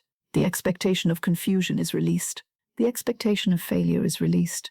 The expectation of silence is released. The expectation of disappointment is released. The expectation of being overlooked is released.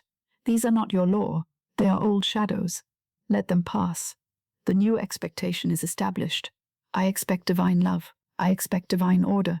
I expect divine guidance. I expect divine supply. I expect divine timing. I expect divine selection. I expect divine fulfillment. I expect the good that is mine by divine right. I expect the answer that blesses all concerned. I expect to receive under grace in perfect ways. If you drift now, drift in expectancy, not excitement, not strain, a quiet expectancy, like the earth expecting spring beneath the winter ground, like the shore expecting the tide, like the dawn expecting the sun. There is no panic in these things. There is law, there is order, there is rhythm, there is fulfillment. Let the soul remember that it too lives under law, under order, under rhythm, under divine fulfillment. I expect my good, and my good expects me. My unexpected good now comes to pass. I am ready to receive what I asked for under grace. Divine appointments are now arranged for me. The right answer is already moving toward me. Again, slower. I expect my good. My good expects me. Unexpected good comes. I am ready to receive. Divine appointments are arranged. The right answer is moving toward me. And again, softer. I expect good. I receive under grace. The right answer comes. Divine love selects. Divine order arranges. Infinite intelligence knows. I am ready. I am peaceful. I am receptive. Now the mind is being trained not to watch in fear, but to wait in faith. The heart is learning that expectancy does not have to hurt. The body is learning that receiving does not require tension. The desire is learning that it can be held in peace. The deeper mind is hearing that good is expected, not denied. Something good is moving. Something right is being arranged. Something appointed is on its way, in the form divine love selects. And yet as expectancy becomes established, another hidden place may ask for healing. For sometimes a person expects good with the lips, but inwardly fears receiving it.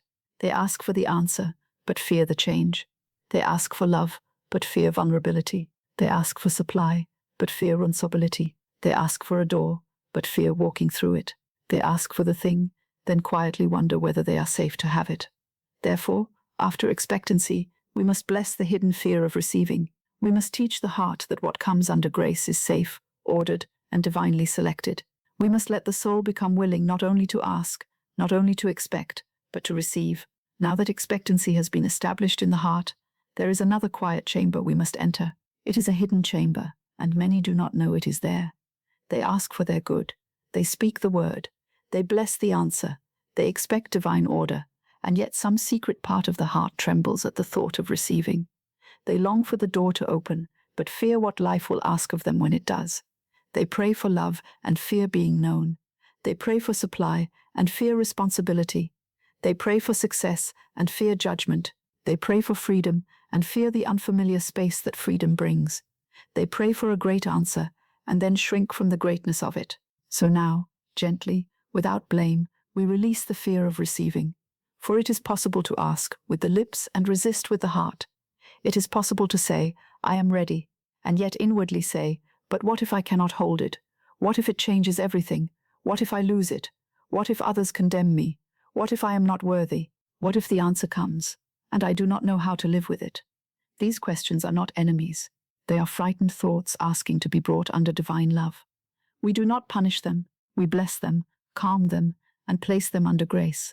I am safe to receive my divine good. Let this be the first word over the hidden fear. I am safe to receive my divine good. I am safe to receive what comes under grace. I am safe to receive what is mine by divine right. I am safe to receive what divine love has selected. I am safe to receive the answer that blesses all concerned. I am safe to be guided. I am safe to be supplied. I am safe to be loved. I am safe to be healed. I am safe to be released. I am safe to be lifted into a larger life under divine order. The soul must learn that receiving under grace is safe. The frightened mind believes that good may arrive and bring danger with it. It may remember times when a blessing seemed to bring envy from others, or when hope was followed by disappointment, or when something longed for came and then passed away. It may have learned to distrust joy. It may have learned to keep the hand half closed, so that if the gift did not come, the disappointment would be smaller. But divine good is not a trap. Divine love does not give in order to wound. What is mine by divine right blesses all concerned. What comes under grace comes with order, wisdom, protection, and peace. Say, I receive under grace, without fear and without guilt. Let the words move slowly through the body. I receive under grace, without fear and without guilt. I receive my good without fear. I receive my answer without guilt. I receive my blessing without shrinking. I receive my divine supply without apology. I receive divine love without suspicion. I receive divine guidance without confusion. I receive divine healing without resistance. I receive divine release without regret. I receive under grace without fear and without guilt. There is no guilt in receiving what God has prepared. There is no guilt in receiving what belongs to the divine design. There is no guilt in receiving supply that enables right action, right living, right giving, right expression. There is no guilt in receiving love that blesses, honors, and uplifts. There is no guilt in receiving rest after struggle. There is no guilt in receiving freedom from a burden you were never meant to carry. There is no guilt in receiving a door that divine love has opened. To refuse good out of guilt is not humility. It is often fear disguised as virtue. True humility receives gratefully. True humility says, the gift is from God, and I shall use it under grace. False humility says, I must remain small to be spiritual. I must remain anxious to be sincere. I must refuse abundance to be pure. I must not be seen, chosen, loved, helped, or blessed. But divine love does not ask you to reject your good in order to prove your goodness. Divine love asks you to receive rightly, gratefully, wisely, and under divine order. To receive under grace is an act of faith. What is mine by divine right blesses all concerned. Let this sentence dissolve the fear that your receiving may harm another. What is mine by divine right blesses all concerned. If it is truly mine by divine right, it does not rob another. It does not disturb the divine plan. It does not injure another soul. It does not take what belongs elsewhere. It arrives in a way that is lawful, graceful, and orderly. It blesses me, and through me it blesses others. It establishes right relation. It brings peace, not bondage. It brings expansion, not injury. It comes under grace. If a desire would harm another, divine love purifies it. If a form would bind another, divine love corrects it. If a channel would bring confusion, divine selection chooses another. If a request is mixed with fear, divine wisdom separates the true from the false. This is why it is safe to ask under grace. You are not forcing your desire upon life. You are permitting infinite intelligence to purify the desire and deliver only what belongs to divine right. Therefore, you need not fear receiving. The wrong thing need not come. The right thing cannot be withheld. I release the fear of receiving. Say this gently, as though opening a door within the heart. I release the fear of receiving. I release the fear that good will overwhelm me. I release the fear that good will change me in a way I cannot bear. I release the fear that I will lose what I receive. I release the fear that others will judge me for being blessed. I release the fear that I am not ready. I release the fear that I am not worthy. I release the fear that receiving will create a burden.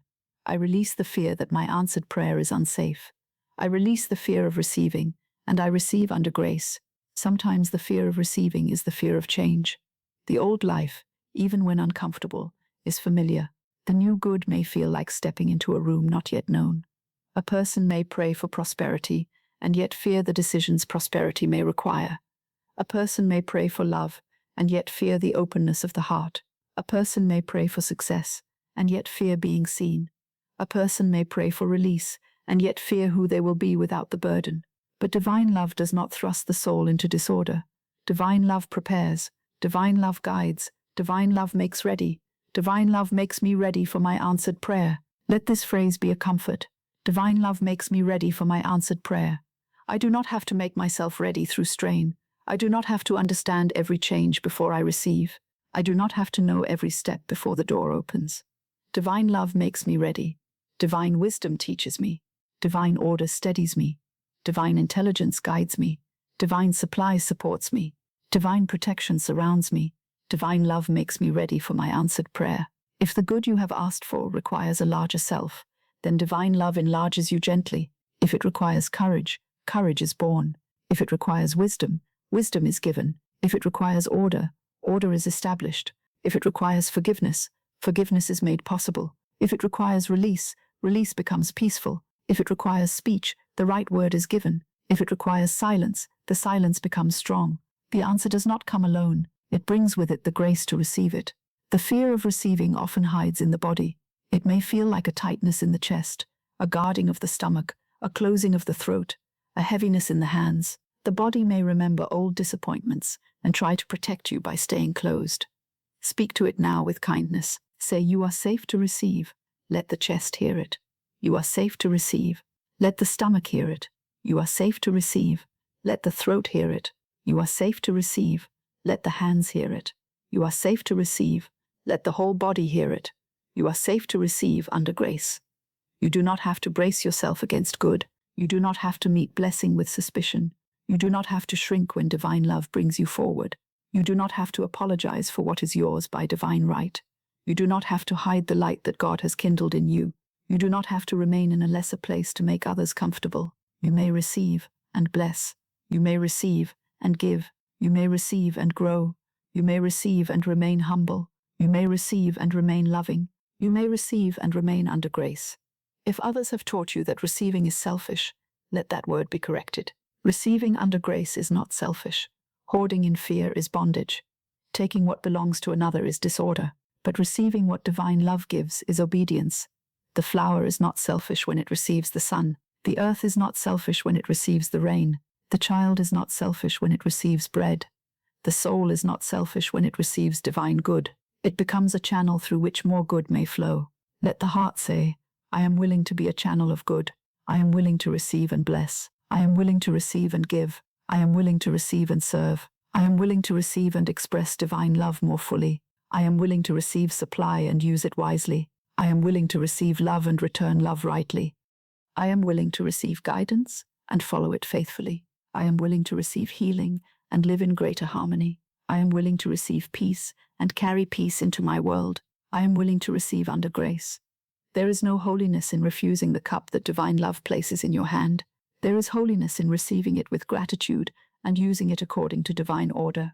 If money comes, bless it and use it wisely. If love comes, bless it and honor it. If opportunity comes, bless it and act rightly. If release comes, bless it and do not run back to bondage. If peace comes, bless it and do not disturb it with the old argument. If guidance comes, bless it and follow where it leads. The answered prayer is a trust. Divine love gives, and divine wisdom shows how to hold the gift. I receive under grace, without fear and without guilt. Again, I receive under grace, without fear and without guilt. I receive the right answer.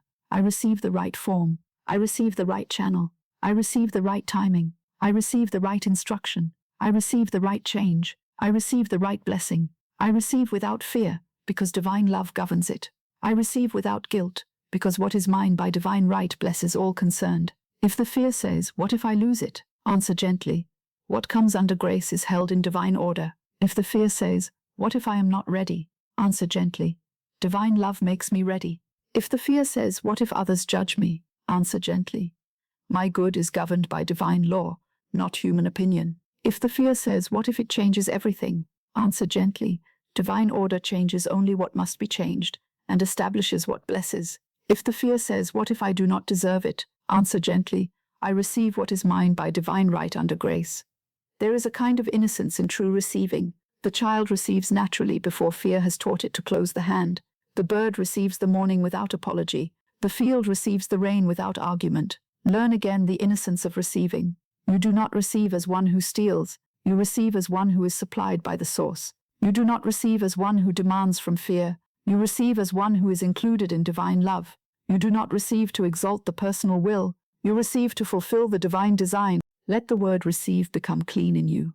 Receive does not mean take. Receive does not mean grasp. Receive does not mean force. Receive does not mean possess in fear. Receive means accept what divine love has appointed. Receive means allow the good that belongs to the divine plan. Receive means open the inner door. Receive means stop arguing with the blessing. Receive means let the hand be filled by the source, in the right way, at the right time, through the right channel, under grace. Say, "I allow my good to come. I allow my good to come. I allow the answer to come. I allow divine love to bless me. I allow infinite intelligence to guide me. I allow divine supply to take form. I allow divine order to rearrange what must be rearranged. I allow the right door to open. I allow the wrong door to close. I allow the right people to appear. I allow the wrong attachments to dissolve. I allow the good that is mine by divine right to come under grace in perfect ways." The fear of receiving may also be the fear of being seen. A hidden part may say, "If I receive, I will no longer be invisible. If I succeed, I may be judged. If I am loved, I may be vulnerable. If I am blessed, others may resent me." Place these fears under grace. Your good does not need to be displayed with vanity, nor hidden in shame. It may be lived quietly, beautifully, gratefully. Divine good can be received with dignity. A blessing need not be shouted from the housetop to be real. It may be carried with grace. It may shine without arrogance. It may bless without noise. Say, "I am safe to be blessed. I am safe to be blessed. I am safe to receive quietly. I am safe to receive gratefully. I am safe to receive wisely. I am safe to receive visibly or invisibly, as divine order appoints. I am safe to let my life improve. I am safe to let old burdens fall away. I am safe to let new doors open. I am safe to be guided into a larger good. I am safe to be blessed under grace." There may be guilt connected to surpassing others, to leaving an old story, to no longer fitting into former limitations. Release that guilt. You do not help another by refusing your divine good. You do not heal lack by remaining in lack. You do not comfort fear by making it your master. Your good rightly received becomes a blessing. It may inspire, support, nourish, employ, comfort, teach, uplift, or simply make you more peaceful and loving. What is mine by divine right blesses all concerned. If your receiving seems to require that an old identity fall away, bless the old identity. Bless the one who waited. Bless the one who feared. Bless the one who thought receiving was unsafe. Bless the one who carried disappointment. Bless the one who became accustomed to asking but not having. Bless that former self and say, "You may rest now. Divine love is bringing us into a larger order. There is no need to drag the old fear into the new good. Let it be laid down tenderly. Divine love makes me ready for my answered prayer." Again, divine love makes me ready for my answered prayer. Divine love makes my mind ready. Divine love makes my heart ready. Divine love makes my body ready. Divine love makes my life ready. Divine love makes my circumstances ready. Divine love makes my speech ready. Divine love makes my hands ready. Divine love makes me ready to receive, keep, use, bless, and enjoy the good that is mine under grace. Notice how restful this is. You do not have to force readiness. You do not have to become another person by strain before the answer may come. Divine love prepares you through peace, through understanding, through release, through right words, through quiet expectancy, through divine guidance. As you rest tonight, readiness may be forming in you. The hidden fear may be dissolving. The hand may be opening. The soul may be saying yes to its good. I release the fear of receiving. I release the fear of receiving love. I release the fear of receiving money. I release the fear of receiving help. I release the fear of receiving healing. I release the fear of receiving success. I release the fear of receiving peace. I release the fear of receiving change. I release the fear of receiving guidance. I release the fear of receiving the answer. I release the fear of receiving what is mine by divine right. If the answer comes as money, I receive it under grace without fear and without guilt. If the answer comes as love, I receive it under grace without fear and without guilt. If the answer comes as a door, I receive it under grace without fear and without guilt. If the answer comes as release, I receive it under grace without fear and without guilt. If the answer comes as a new idea, I receive it under grace without fear and without guilt. If the answer comes as a change of plans, I receive it under grace without fear and without guilt. If the answer comes as something better than I asked, I receive it under grace without fear and without guilt. Let receiving become peaceful. Let it become slow. Let it become safe. The good that is yours is not a storm sent to overwhelm you. It is a divine fulfillment brought in order. It may arrive step by step. It may arrive suddenly. It may arrive quietly. It may arrive with instructions. It may arrive with support. However it arrives, divine love knows how to bring it. You may trust the wisdom of the giver. The old state asked and feared. It said, I want this, but I am afraid of having it. It said, I long for the answer, but I fear the consequence. It said, I desire the blessing, but I feel guilty. It said, I want change, but change frightens me. It opened the hand and closed it again. It called, then hid. It hoped, then guarded. Bless the old state and let it pass. It was only fear seeking safety in smallness. The new state says, I am safe to receive my divine good. The new state says, I receive under grace, without fear and without guilt. The new state says, what is mine by divine right blesses all concerned. The new state says, I release the fear of receiving. The new state says, divine love makes me ready for my answered prayer. The new state opens the hand and leaves it open. It does not grab. It does not hide. It receives. Let the hand of the mind open now. Let the hand of the heart open now. Let the hand of the body open now. Not to seize, but to receive. Not to demand, but to allow. Not to take what belongs elsewhere, but to receive what divine love has prepared. See the hand no longer clenched around fear, but open in trust. Into this open hand, divine good may come in its appointed form. Into this open hand, the right answer may be placed. Into this open hand, divine love may pour what blesses. Say, my hands are open to divine good. My hands are open to divine good. My heart is open to divine good. My mind is open to divine good. My life is open to divine good. My speech is open to divine good. My sleep is open to divine good. I am open to receive under grace. I am open to the right answer. I am open to the right channel. I am open to the right timing. I am open to the right form. I am open to what divine love has selected. Do not be troubled if you cannot feel fully open at once. A door may open gradually. A hand may unclench slowly. A heart may learn safety little by little. Divine love is patient. Speak the word, and let the word do its work. Say, even the part of me that is afraid to receive is now placed under grace. This is a powerful tenderness. Even the part of me that is afraid to receive is now placed under grace. The fear is not rejected. It is healed. The resistance is not hated. It is dissolved. The closed place is not condemned. It is opened by divine love. I am safe to receive my divine good. I receive under grace, without fear and without guilt. What is mine by divine right blesses all concerned. I release the fear of receiving. Divine love makes me ready for my answered prayer. Again, softly, I am safe to receive my divine good. I receive under grace, without fear and without guilt. What is mine by divine right blesses all concerned. I release the fear of receiving. Divine love makes me ready for my answered prayer. Let these words become simpler now. I am safe to receive. I receive under grace. My good blesses all concerned. I release fear. Divine love makes me ready. I am safe to receive. I receive under grace. My good blesses all concerned. I release fear. Divine love makes me ready. If sleep is coming, let these words go with you. You are safe to receive. You are safe to be blessed. You are safe to let the answer come. You are safe to let the wrong thing fall away. You are safe to let the right thing appear. You are safe to be guided into a larger life. You are safe to receive under grace. Now the hidden fear has been touched by divine love. The hand is opening. The heart is becoming willing. The soul is learning that answered prayer is not dangerous when it comes under grace. And yet, there is one more burden many continue to carry, even after they ask, speak, expect, and consent to receive. It is the burden of the petition itself.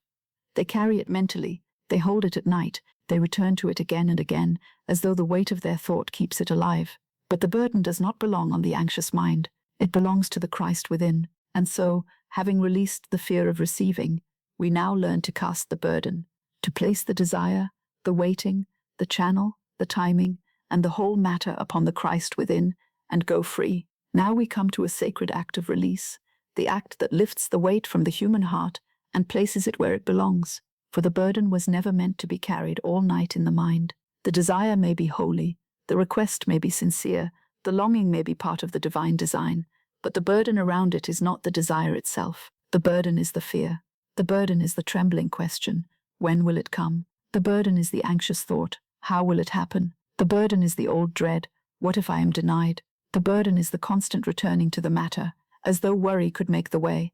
The burden is the mind trying to do the work of infinite intelligence. So now, softly, without struggle, let us cast the burden. Let us place the whole matter upon the Christ within, the divine presence at the center of being, the burden bearer, the way shower, the fulfiller of the law. The human self does not have to carry what divine intelligence can solve. The human mind does not have to hold all channels in order. The human will does not have to force the hour. The human heart does not have to lie awake guarding the answer from loss. There is a higher self within, the Christ within, one with infinite intelligence, one with divine love, one with divine order. Upon this presence the burden may be cast. I cast this burden on the Christ within, and I go free. Let the words come gently. I cast this burden on the Christ within, and I go free. I cast the burden of this desire on the Christ within, and I go free. I cast the burden of waiting on the Christ within, and I go free. I cast the burden of doubt on the Christ within, and I go free. I cast the burden of the channel on the Christ within, and I go free. I cast the burden of the timing on the Christ within, and I go free. I cast the burden of the outcome on the Christ within, and I go free. This does not mean that you throw away your good. It means you release the weight that has gathered around it. It does not mean that you no longer care. It means you care enough to stop strangling the desire with fear. It does not mean that the answer is abandoned. It means the answer is trusted to divine law. It does not mean that you cease to receive. It means you cease to obstruct receiving by carrying what belongs to the Christ within. Many people try to carry their answered prayer like a heavy parcel through a long night. They turn it in their thoughts. They lift it, lay it down, lift it again. They examine it from every side. They ask whether it is near. They ask whether it has been lost. They ask whether someone else holds it. They ask whether they have done enough, prayed enough, believed enough, waited enough. And so the prayer becomes heavy, not because the good is heavy, but because fear has wrapped itself around it. The desire itself, when placed under grace, is light. The burden is fear. Tonight, separate the desire from the burden. The desire may remain blessed. The burden may be cast. The request may remain under grace. The anxiety may be released. The divine good may be expected. The human strain may be lifted. You do not need to cast away the good. You cast away the fear that says the good is unsafe, delayed, denied, or lost. You cast away the thought that you must personally manage the unseen. You cast away the belief that sleeplessness is devotion. You cast away the habit of holding the matter tightly in consciousness. I cast this desire on the Christ within, and I go free. Say it with peace. I cast this desire on the Christ within, and I go free. I cast this true longing, this request, this hope, this need, this question, this prayer, on the Christ within, and I go free. If it is mine by divine right, the Christ within reveals the way. If it is not mine, the Christ within releases it, and brings the true good. If it must be purified, the Christ within purifies it. If it must be fulfilled, the Christ within fulfills it under grace. I cast this desire on the Christ within, and I go free. The Christ within is not distant. It is not outside the night. It is not a figure far away from your affairs. It is the divine center within you, the place where your soul touches infinite spirit. It knows what the anxious mind does not know. It sees what the fearful eye cannot see. It understands the desire beneath the desire. It bears the burden without strain because it is not separate from divine law. To cast the burden upon the Christ within is to admit that the little personal mind has done enough. It has asked. It has spoken the word. It has released the channel. Now it may rest. I cast this burden of waiting on the Christ within, and I go free. Let this one go deep, for waiting has become heavy for many. I cast this burden of waiting on the Christ within, and I go free. I cast the burden of counting the days. I cast the burden of watching the silence. I cast the burden of wondering whether the answer is near. I cast the burden of measuring divine timing by human impatience. I cast the burden of asking again and again, how much longer? I cast the burden of waiting on the Christ within, and I go free. Waiting under fear is a burden. Waiting under grace is preparation. When waiting is placed upon the Christ within, it changes its nature. It is no longer a prison. It becomes a holy interval. It is no longer proof of denial. It becomes divine timing. It is no longer a dark room where fear speaks loudly. It becomes a quiet chamber where the soul is prepared to receive. Therefore, let waiting be lifted out of your hands. Do not carry the calendar in your heart tonight. Do not carry the clock in your breath. Do not carry the old question into sleep. Cast it. If the mind says, "But I have waited so long," answer gently, "I cast the burden of waiting on the Christ within, and I go free." If it says, "Perhaps I must wait forever," answer gently, "Divine timing is exact, and the burden of waiting is lifted." If it says, "I cannot bear another day of uncertainty," answer gently, "The Christ within bears the burden and reveals the way." You are not required to endure uncertainty alone. The burden is lifted when it is cast. I cast this burden of doubt on the Christ within, and I go free. Doubt may have followed the desire like a shadow. It may have whispered, "It will not come." It may have said, "You are foolish to expect." It may have said, "The silence means denial." It may have said, "You have asked wrongly." It may have said, "Your faith is not enough." Let doubt now be placed where it can be dissolved. I cast this burden of doubt on the Christ within, and I go free. Doubt is not my master. Doubt is not my law. Doubt is not my destiny. Doubt is a burden, and I cast it upon the Christ within. The Christ within does not argue with doubt as the human mind does. It illumines it. Doubt is darkness, and the Christ within is light. Doubt is confusion, and the Christ within is divine knowing. Doubt is fear looking at appearances, and the Christ within is truth looking from divine mind. Therefore, do not wrestle with doubt all night. Place it in the light. Say, "This doubt is not mine to carry. I cast it upon the Christ within. I go free." There is a release in the words "I go free." They do not mean that the outer matter is ignored. They mean that the soul is no longer chained to it by fear. I go free from anxious watching. I go free from inner argument. I go free from the need to force a sign. I go free from the belief that I must hold the answer together. I go free from the pressure of trying to know what only infinite intelligence knows. I go free from the old habit of suffering before the answer appears. I go free. Let the body begin to understand freedom. The shoulders may let go. The hands may open. The throat may soften. The chest may release its guarded breath. The mind may stop circling the same thought. The desire may no longer feel like a stone, but like a seed entrusted to holy ground. You do not have to carry it in the old way. You have placed it where divine law can work without your interference. The Christ within bears the burden and reveals the way. Let this phrase become a great comfort. The Christ within bears the burden and reveals the way. The Christ within bears the burden of the desire. The Christ within bears the burden of the waiting.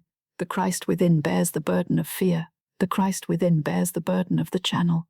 The Christ within bears the burden of the timing. The Christ within bears the burden of the answer. And as the burden is borne by the Christ within, the way is revealed. The way may be revealed as peace first. Do not despise that. Peace is often the first evidence that the burden has truly been cast. Before the outer door opens, the inner pressure lifts. Before the letter comes, the heart stops trembling. Before the provision appears, the mind ceases to worship lack. Before the answer is visible, the soul begins to say, "All is well." This peace is not nothing. It is the atmosphere in which the demonstration forms. It is the sign that divine order has entered consciousness. I rest, and divine law works. Say it gently. I rest, and divine law works. Say it gently. I rest, and divine law works. I rest, and infinite intelligence works. I rest, and divine love works. I rest, and divine order works. I rest, and divine timing works. I rest, and divine selection works. I rest, and the Christ within bears the burden. I rest, and the way is revealed. The human mind may object. If I rest, Nothing will happen. This is one of fear's oldest falsehoods. Many things happen while man rests. The seed grows in the dark. The tide turns without the shore commanding it. The heart beats without calculation. The stars keep their courses without human thought. Divine law does not depend upon anxious effort. There is a right action when action is required, but there is also a right rest when the burden must be released. Tonight is a time for right rest. Tonight the soul says, I have done what is mine to do in consciousness. I now let divine law work. I cast the burden of knowing how on the Christ within, and I go free. I cast the burden of knowing when on the Christ within, and I go free. I cast the burden of knowing through whom on the Christ within, and I go free. I cast the burden of knowing every detail on the Christ within, and I go free. I cast the burden of explaining the answer before it comes on the Christ within, and I go free. I cast the burden of making the way on the Christ within, and I go free. I cast the burden of making the way on the Christ within, and I go free. Infinite intelligence knows the way. The burden of how is one of the heaviest burdens. The mind asks, how can it happen? How can the money come? How can the person return? How can the door open? How can the body heal? How can the solution appear? How can peace be restored? The question is natural, but it need not become a burden. The how belongs to infinite intelligence. When the human mind insists upon knowing how before it rests, it places itself in the position of the source. But the human mind is not the source. Infinite spirit is the source. The human mind may receive an idea, but it need not manufacture the whole way. So cast the burden of how. Say, I do not know how, but infinite intelligence knows how. I cast the burden of how on the Christ within, and I go free. Let every impossible path be lifted out of your small reasoning. Let every road that you cannot see be placed in the vast sight of divine mind. Let every complicated arrangement be surrendered to divine order. You are not required to draw the map tonight. The way is known. The burden of when is another heavy stone. The mind says, when will it come? When will I know? When will the waiting end? When will the door open? It tries to make certainty out of dates, and when the date passes, it suffers. Cast the burden of when. Say, the appointed time is known to divine timing. I cast the burden of when on the Christ within, and I go free. Time is not your enemy when it is placed under grace. The hour is not lost when it is placed under divine order. The answer is not late when it belongs to divine timing. The burden of through whom is often the most emotional burden. The heart attaches the whole answer to one person, one hand, one decision, one voice. It says it must come through this one. But the Christ within knows the perfect channel. Cast the burden of through whom. Say, if this person is the appointed channel, divine love moves rightly. If not, divine love selects another. I cast the burden of through whom on the Christ within, and I go free. This frees both you and the other person. It releases the relationship from fear. It lets divine love govern all concerned. The burden of what if must also be cast. What if it does not come? What if it comes and I lose it? What if I am wrong? What if I am disappointed? What if the wrong door opens? What if I miss the right one? What if I am not ready? These questions can multiply like shadows in a dim room. Do not chase them one by one. Turn on the light. Say, I cast the burden of every what if on the Christ within, and I go free. The Christ within does not fear the unknown. The Christ within knows the way through it. I cast the burden of the past on the Christ within, and I go free. Perhaps the past has been used as evidence against the answer. Perhaps you have said, it failed before, therefore it will fail again. Perhaps you have said, I was disappointed before, therefore I cannot expect now. Perhaps you have said, doors closed before, therefore this one must close. Cast the burden of the past. The past is not stronger than divine law. The old disappointment is not the pattern of your future. The old closed door is not the measure of the divine design. I cast the burden of the past on the Christ within, and I go free. I cast the burden of the future on the Christ within, and I go free. The future is not to be filled with fearful pictures before it arrives. The future belongs to divine order. You need not paint it with anxiety. You need not populate it with loss. You need not rehearse failure before dawn. Cast the future. Say, my future is under grace. My future is under divine order. I cast the burden of the future on the Christ within, and I go free. Let tomorrow be blessed, not feared. The old state was to carry, to watch, to repeat mentally, to worry, to turn the desire into a burden. It believed that constant thought was faithfulness. It believed that anxiety was proof of sincerity. It believed that to let go was to lose. It believed that sleep was dangerous because the answer might vanish if not guarded. Bless that old state for trying to protect you, and then let it pass. It was not wisdom. It was fear. The new state is release, trust, sleep, and divine law. The new state says, I have spoken the word. I have placed the desire under grace. I have released the channel. I have corrected the false speech. I have consented to receive. Now I cast the burden on the Christ within, and I go free. The new state does not abandon the answer. It abandons the burden. The new state does not become careless. It becomes non-resistant. The new state does not refuse action. It waits for right action. The new state rests, and divine law works. Let us cast the burden more deeply now. If the desire is money, say, I cast the burden of supply on the Christ within, and I go free. Divine supply now takes perfect form. If the desire is love, say, I cast the burden of love on the Christ within, and I go free. Divine love now selects the right expression. If the desire is guidance, say, I cast the burden of decision on the Christ within, and I go free. Infinite intelligence gives me the right idea. If the desire is healing, say, I cast the burden of healing on the Christ within, and I go free. Divine life restores perfect order. If the desire is release, say, I cast the burden of release on the Christ within, and I go free. Divine order dissolves what must go and establishes what must remain. If the desire is a door, say, I cast the burden of this door on the Christ within, and I go free. If it is mine by divine right, it opens. If not, the perfect door opens. If the desire is a message, say, I cast the burden of this message on the Christ within, and I go free. The right word comes at the right time, through the right channel, under grace. If the desire is reconciliation, say, I cast the burden of reconciliation on the Christ within, and I go free. Divine love brings right understanding or perfect release. If the desire is peace, say, I cast the burden of peace on the Christ within, and I go free. Peace is now established in me under divine law. Notice how each desire becomes lighter when the burden is cast. It is no longer held by the frightened mind. It is placed in the keeping of the divine presence within. The desire becomes pure again. The heart becomes quiet again. The body can rest again. The mind can stop circling the same road.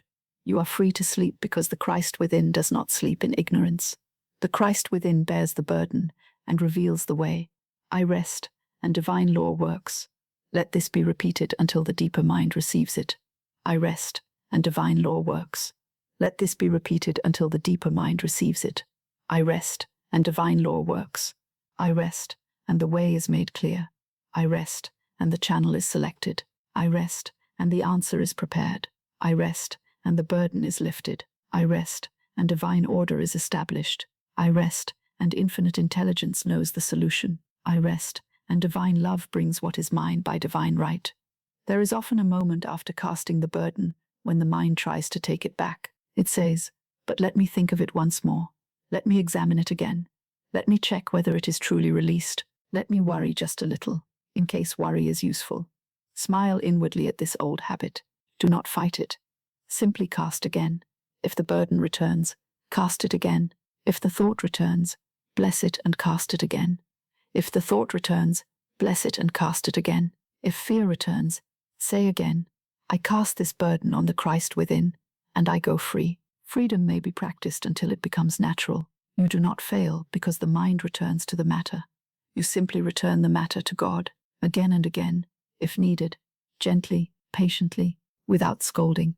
The hand may learn to open by opening many times. The mind may learn to release by releasing many times. The heart may learn to trust by trusting again after fear has spoken. Every casting strengthens the path of freedom. Say now, I refuse to carry this through the night. I refuse to carry this through the night. I refuse to carry the fear. I refuse to carry the doubt.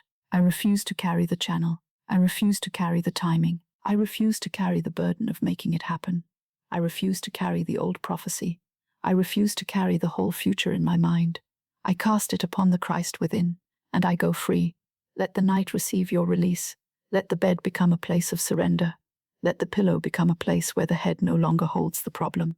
Let the breath become a little slower, because the burden is not yours now. Let the dark become kind, because the matter is in divine hands. You are not lying down with the problem. You are lying down with the word. You are not sleeping under fear. You are sleeping under grace. The Christ within bears the burden and reveals the way. The Christ within bears the burden of my desire and reveals the way. The Christ within bears the burden of my waiting and reveals the way. The Christ within bears the burden of my doubt and reveals the way.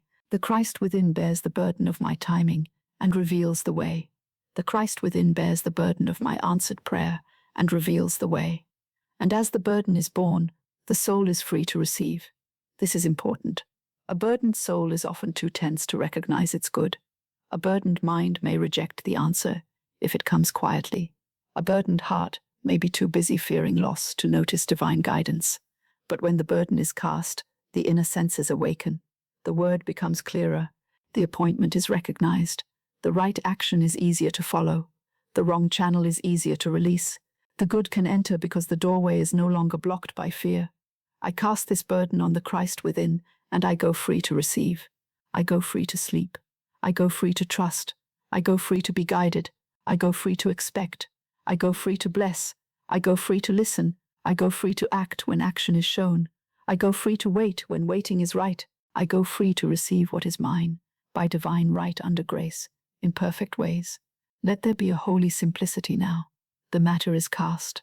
The burden is lifted. The channel is released. The timing is blessed. The answer is in divine mind. The way is known.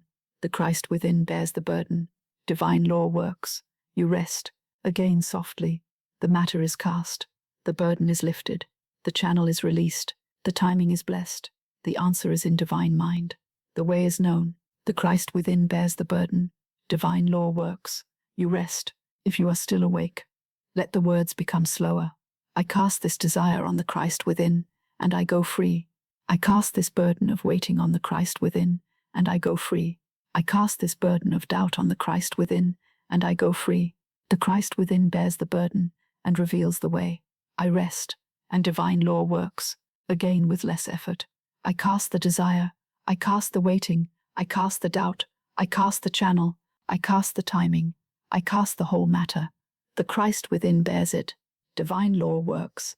I go free. Freedom does not always come as a great emotion. Sometimes it comes as the simple permission to stop thinking. Sometimes it comes as a long breath. Sometimes it comes as a little less tightness in the heart. Sometimes it comes as the willingness to sleep.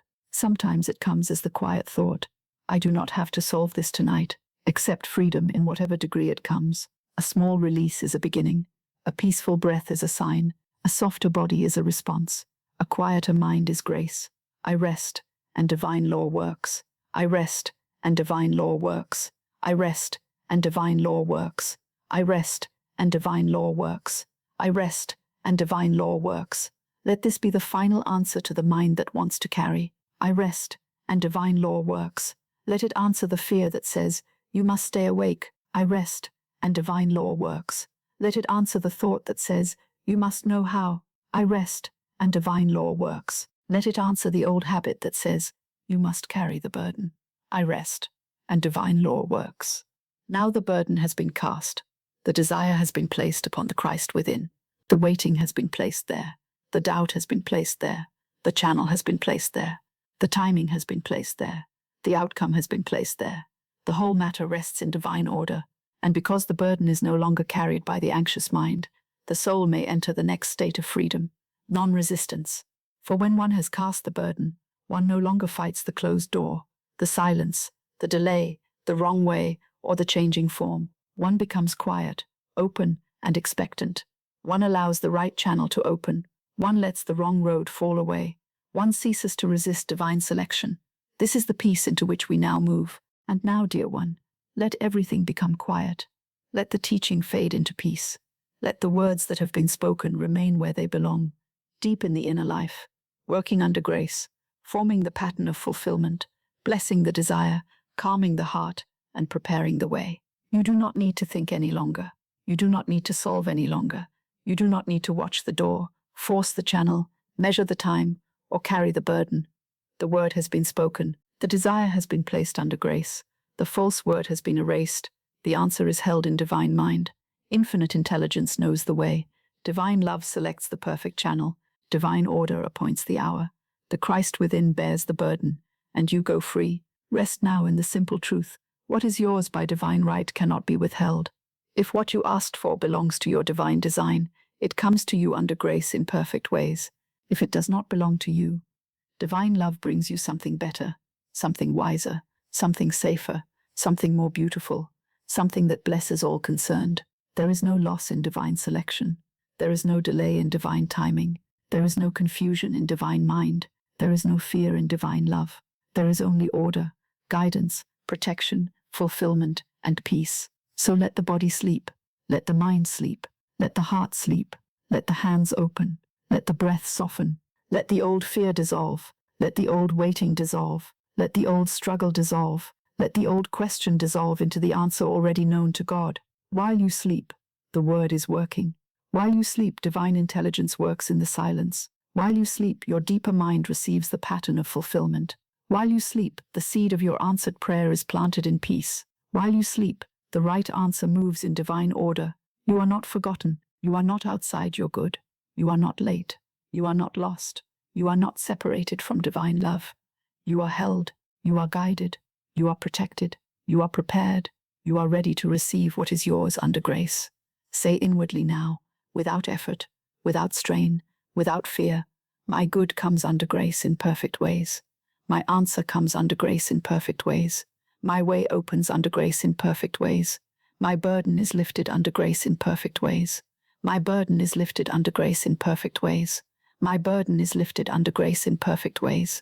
My burden is lifted under grace in perfect ways. My burden is lifted under grace in perfect ways. My burden is lifted under grace in perfect ways. My burden is lifted under grace in perfect ways. My burden is lifted under grace in perfect ways. My burden is lifted under grace in perfect ways. My burden is lifted under grace in perfect ways. My burden is lifted under grace in perfect ways. My burden is lifted under grace in perfect ways. My burden is lifted under grace in perfect ways. My burden is lifted under grace in perfect ways. My burden is lifted under grace in my heart rests under grace in perfect ways. The word is spoken. The burden is lifted. The way is open. Divine order is established. Divine love goes before you and makes easy, successful, and peaceful your way. Sleep now in faith. Sleep now in peace. Sleep now in divine order. Sleep under grace. Wake under grace. Receive under grace. And so it is, under grace in perfect ways.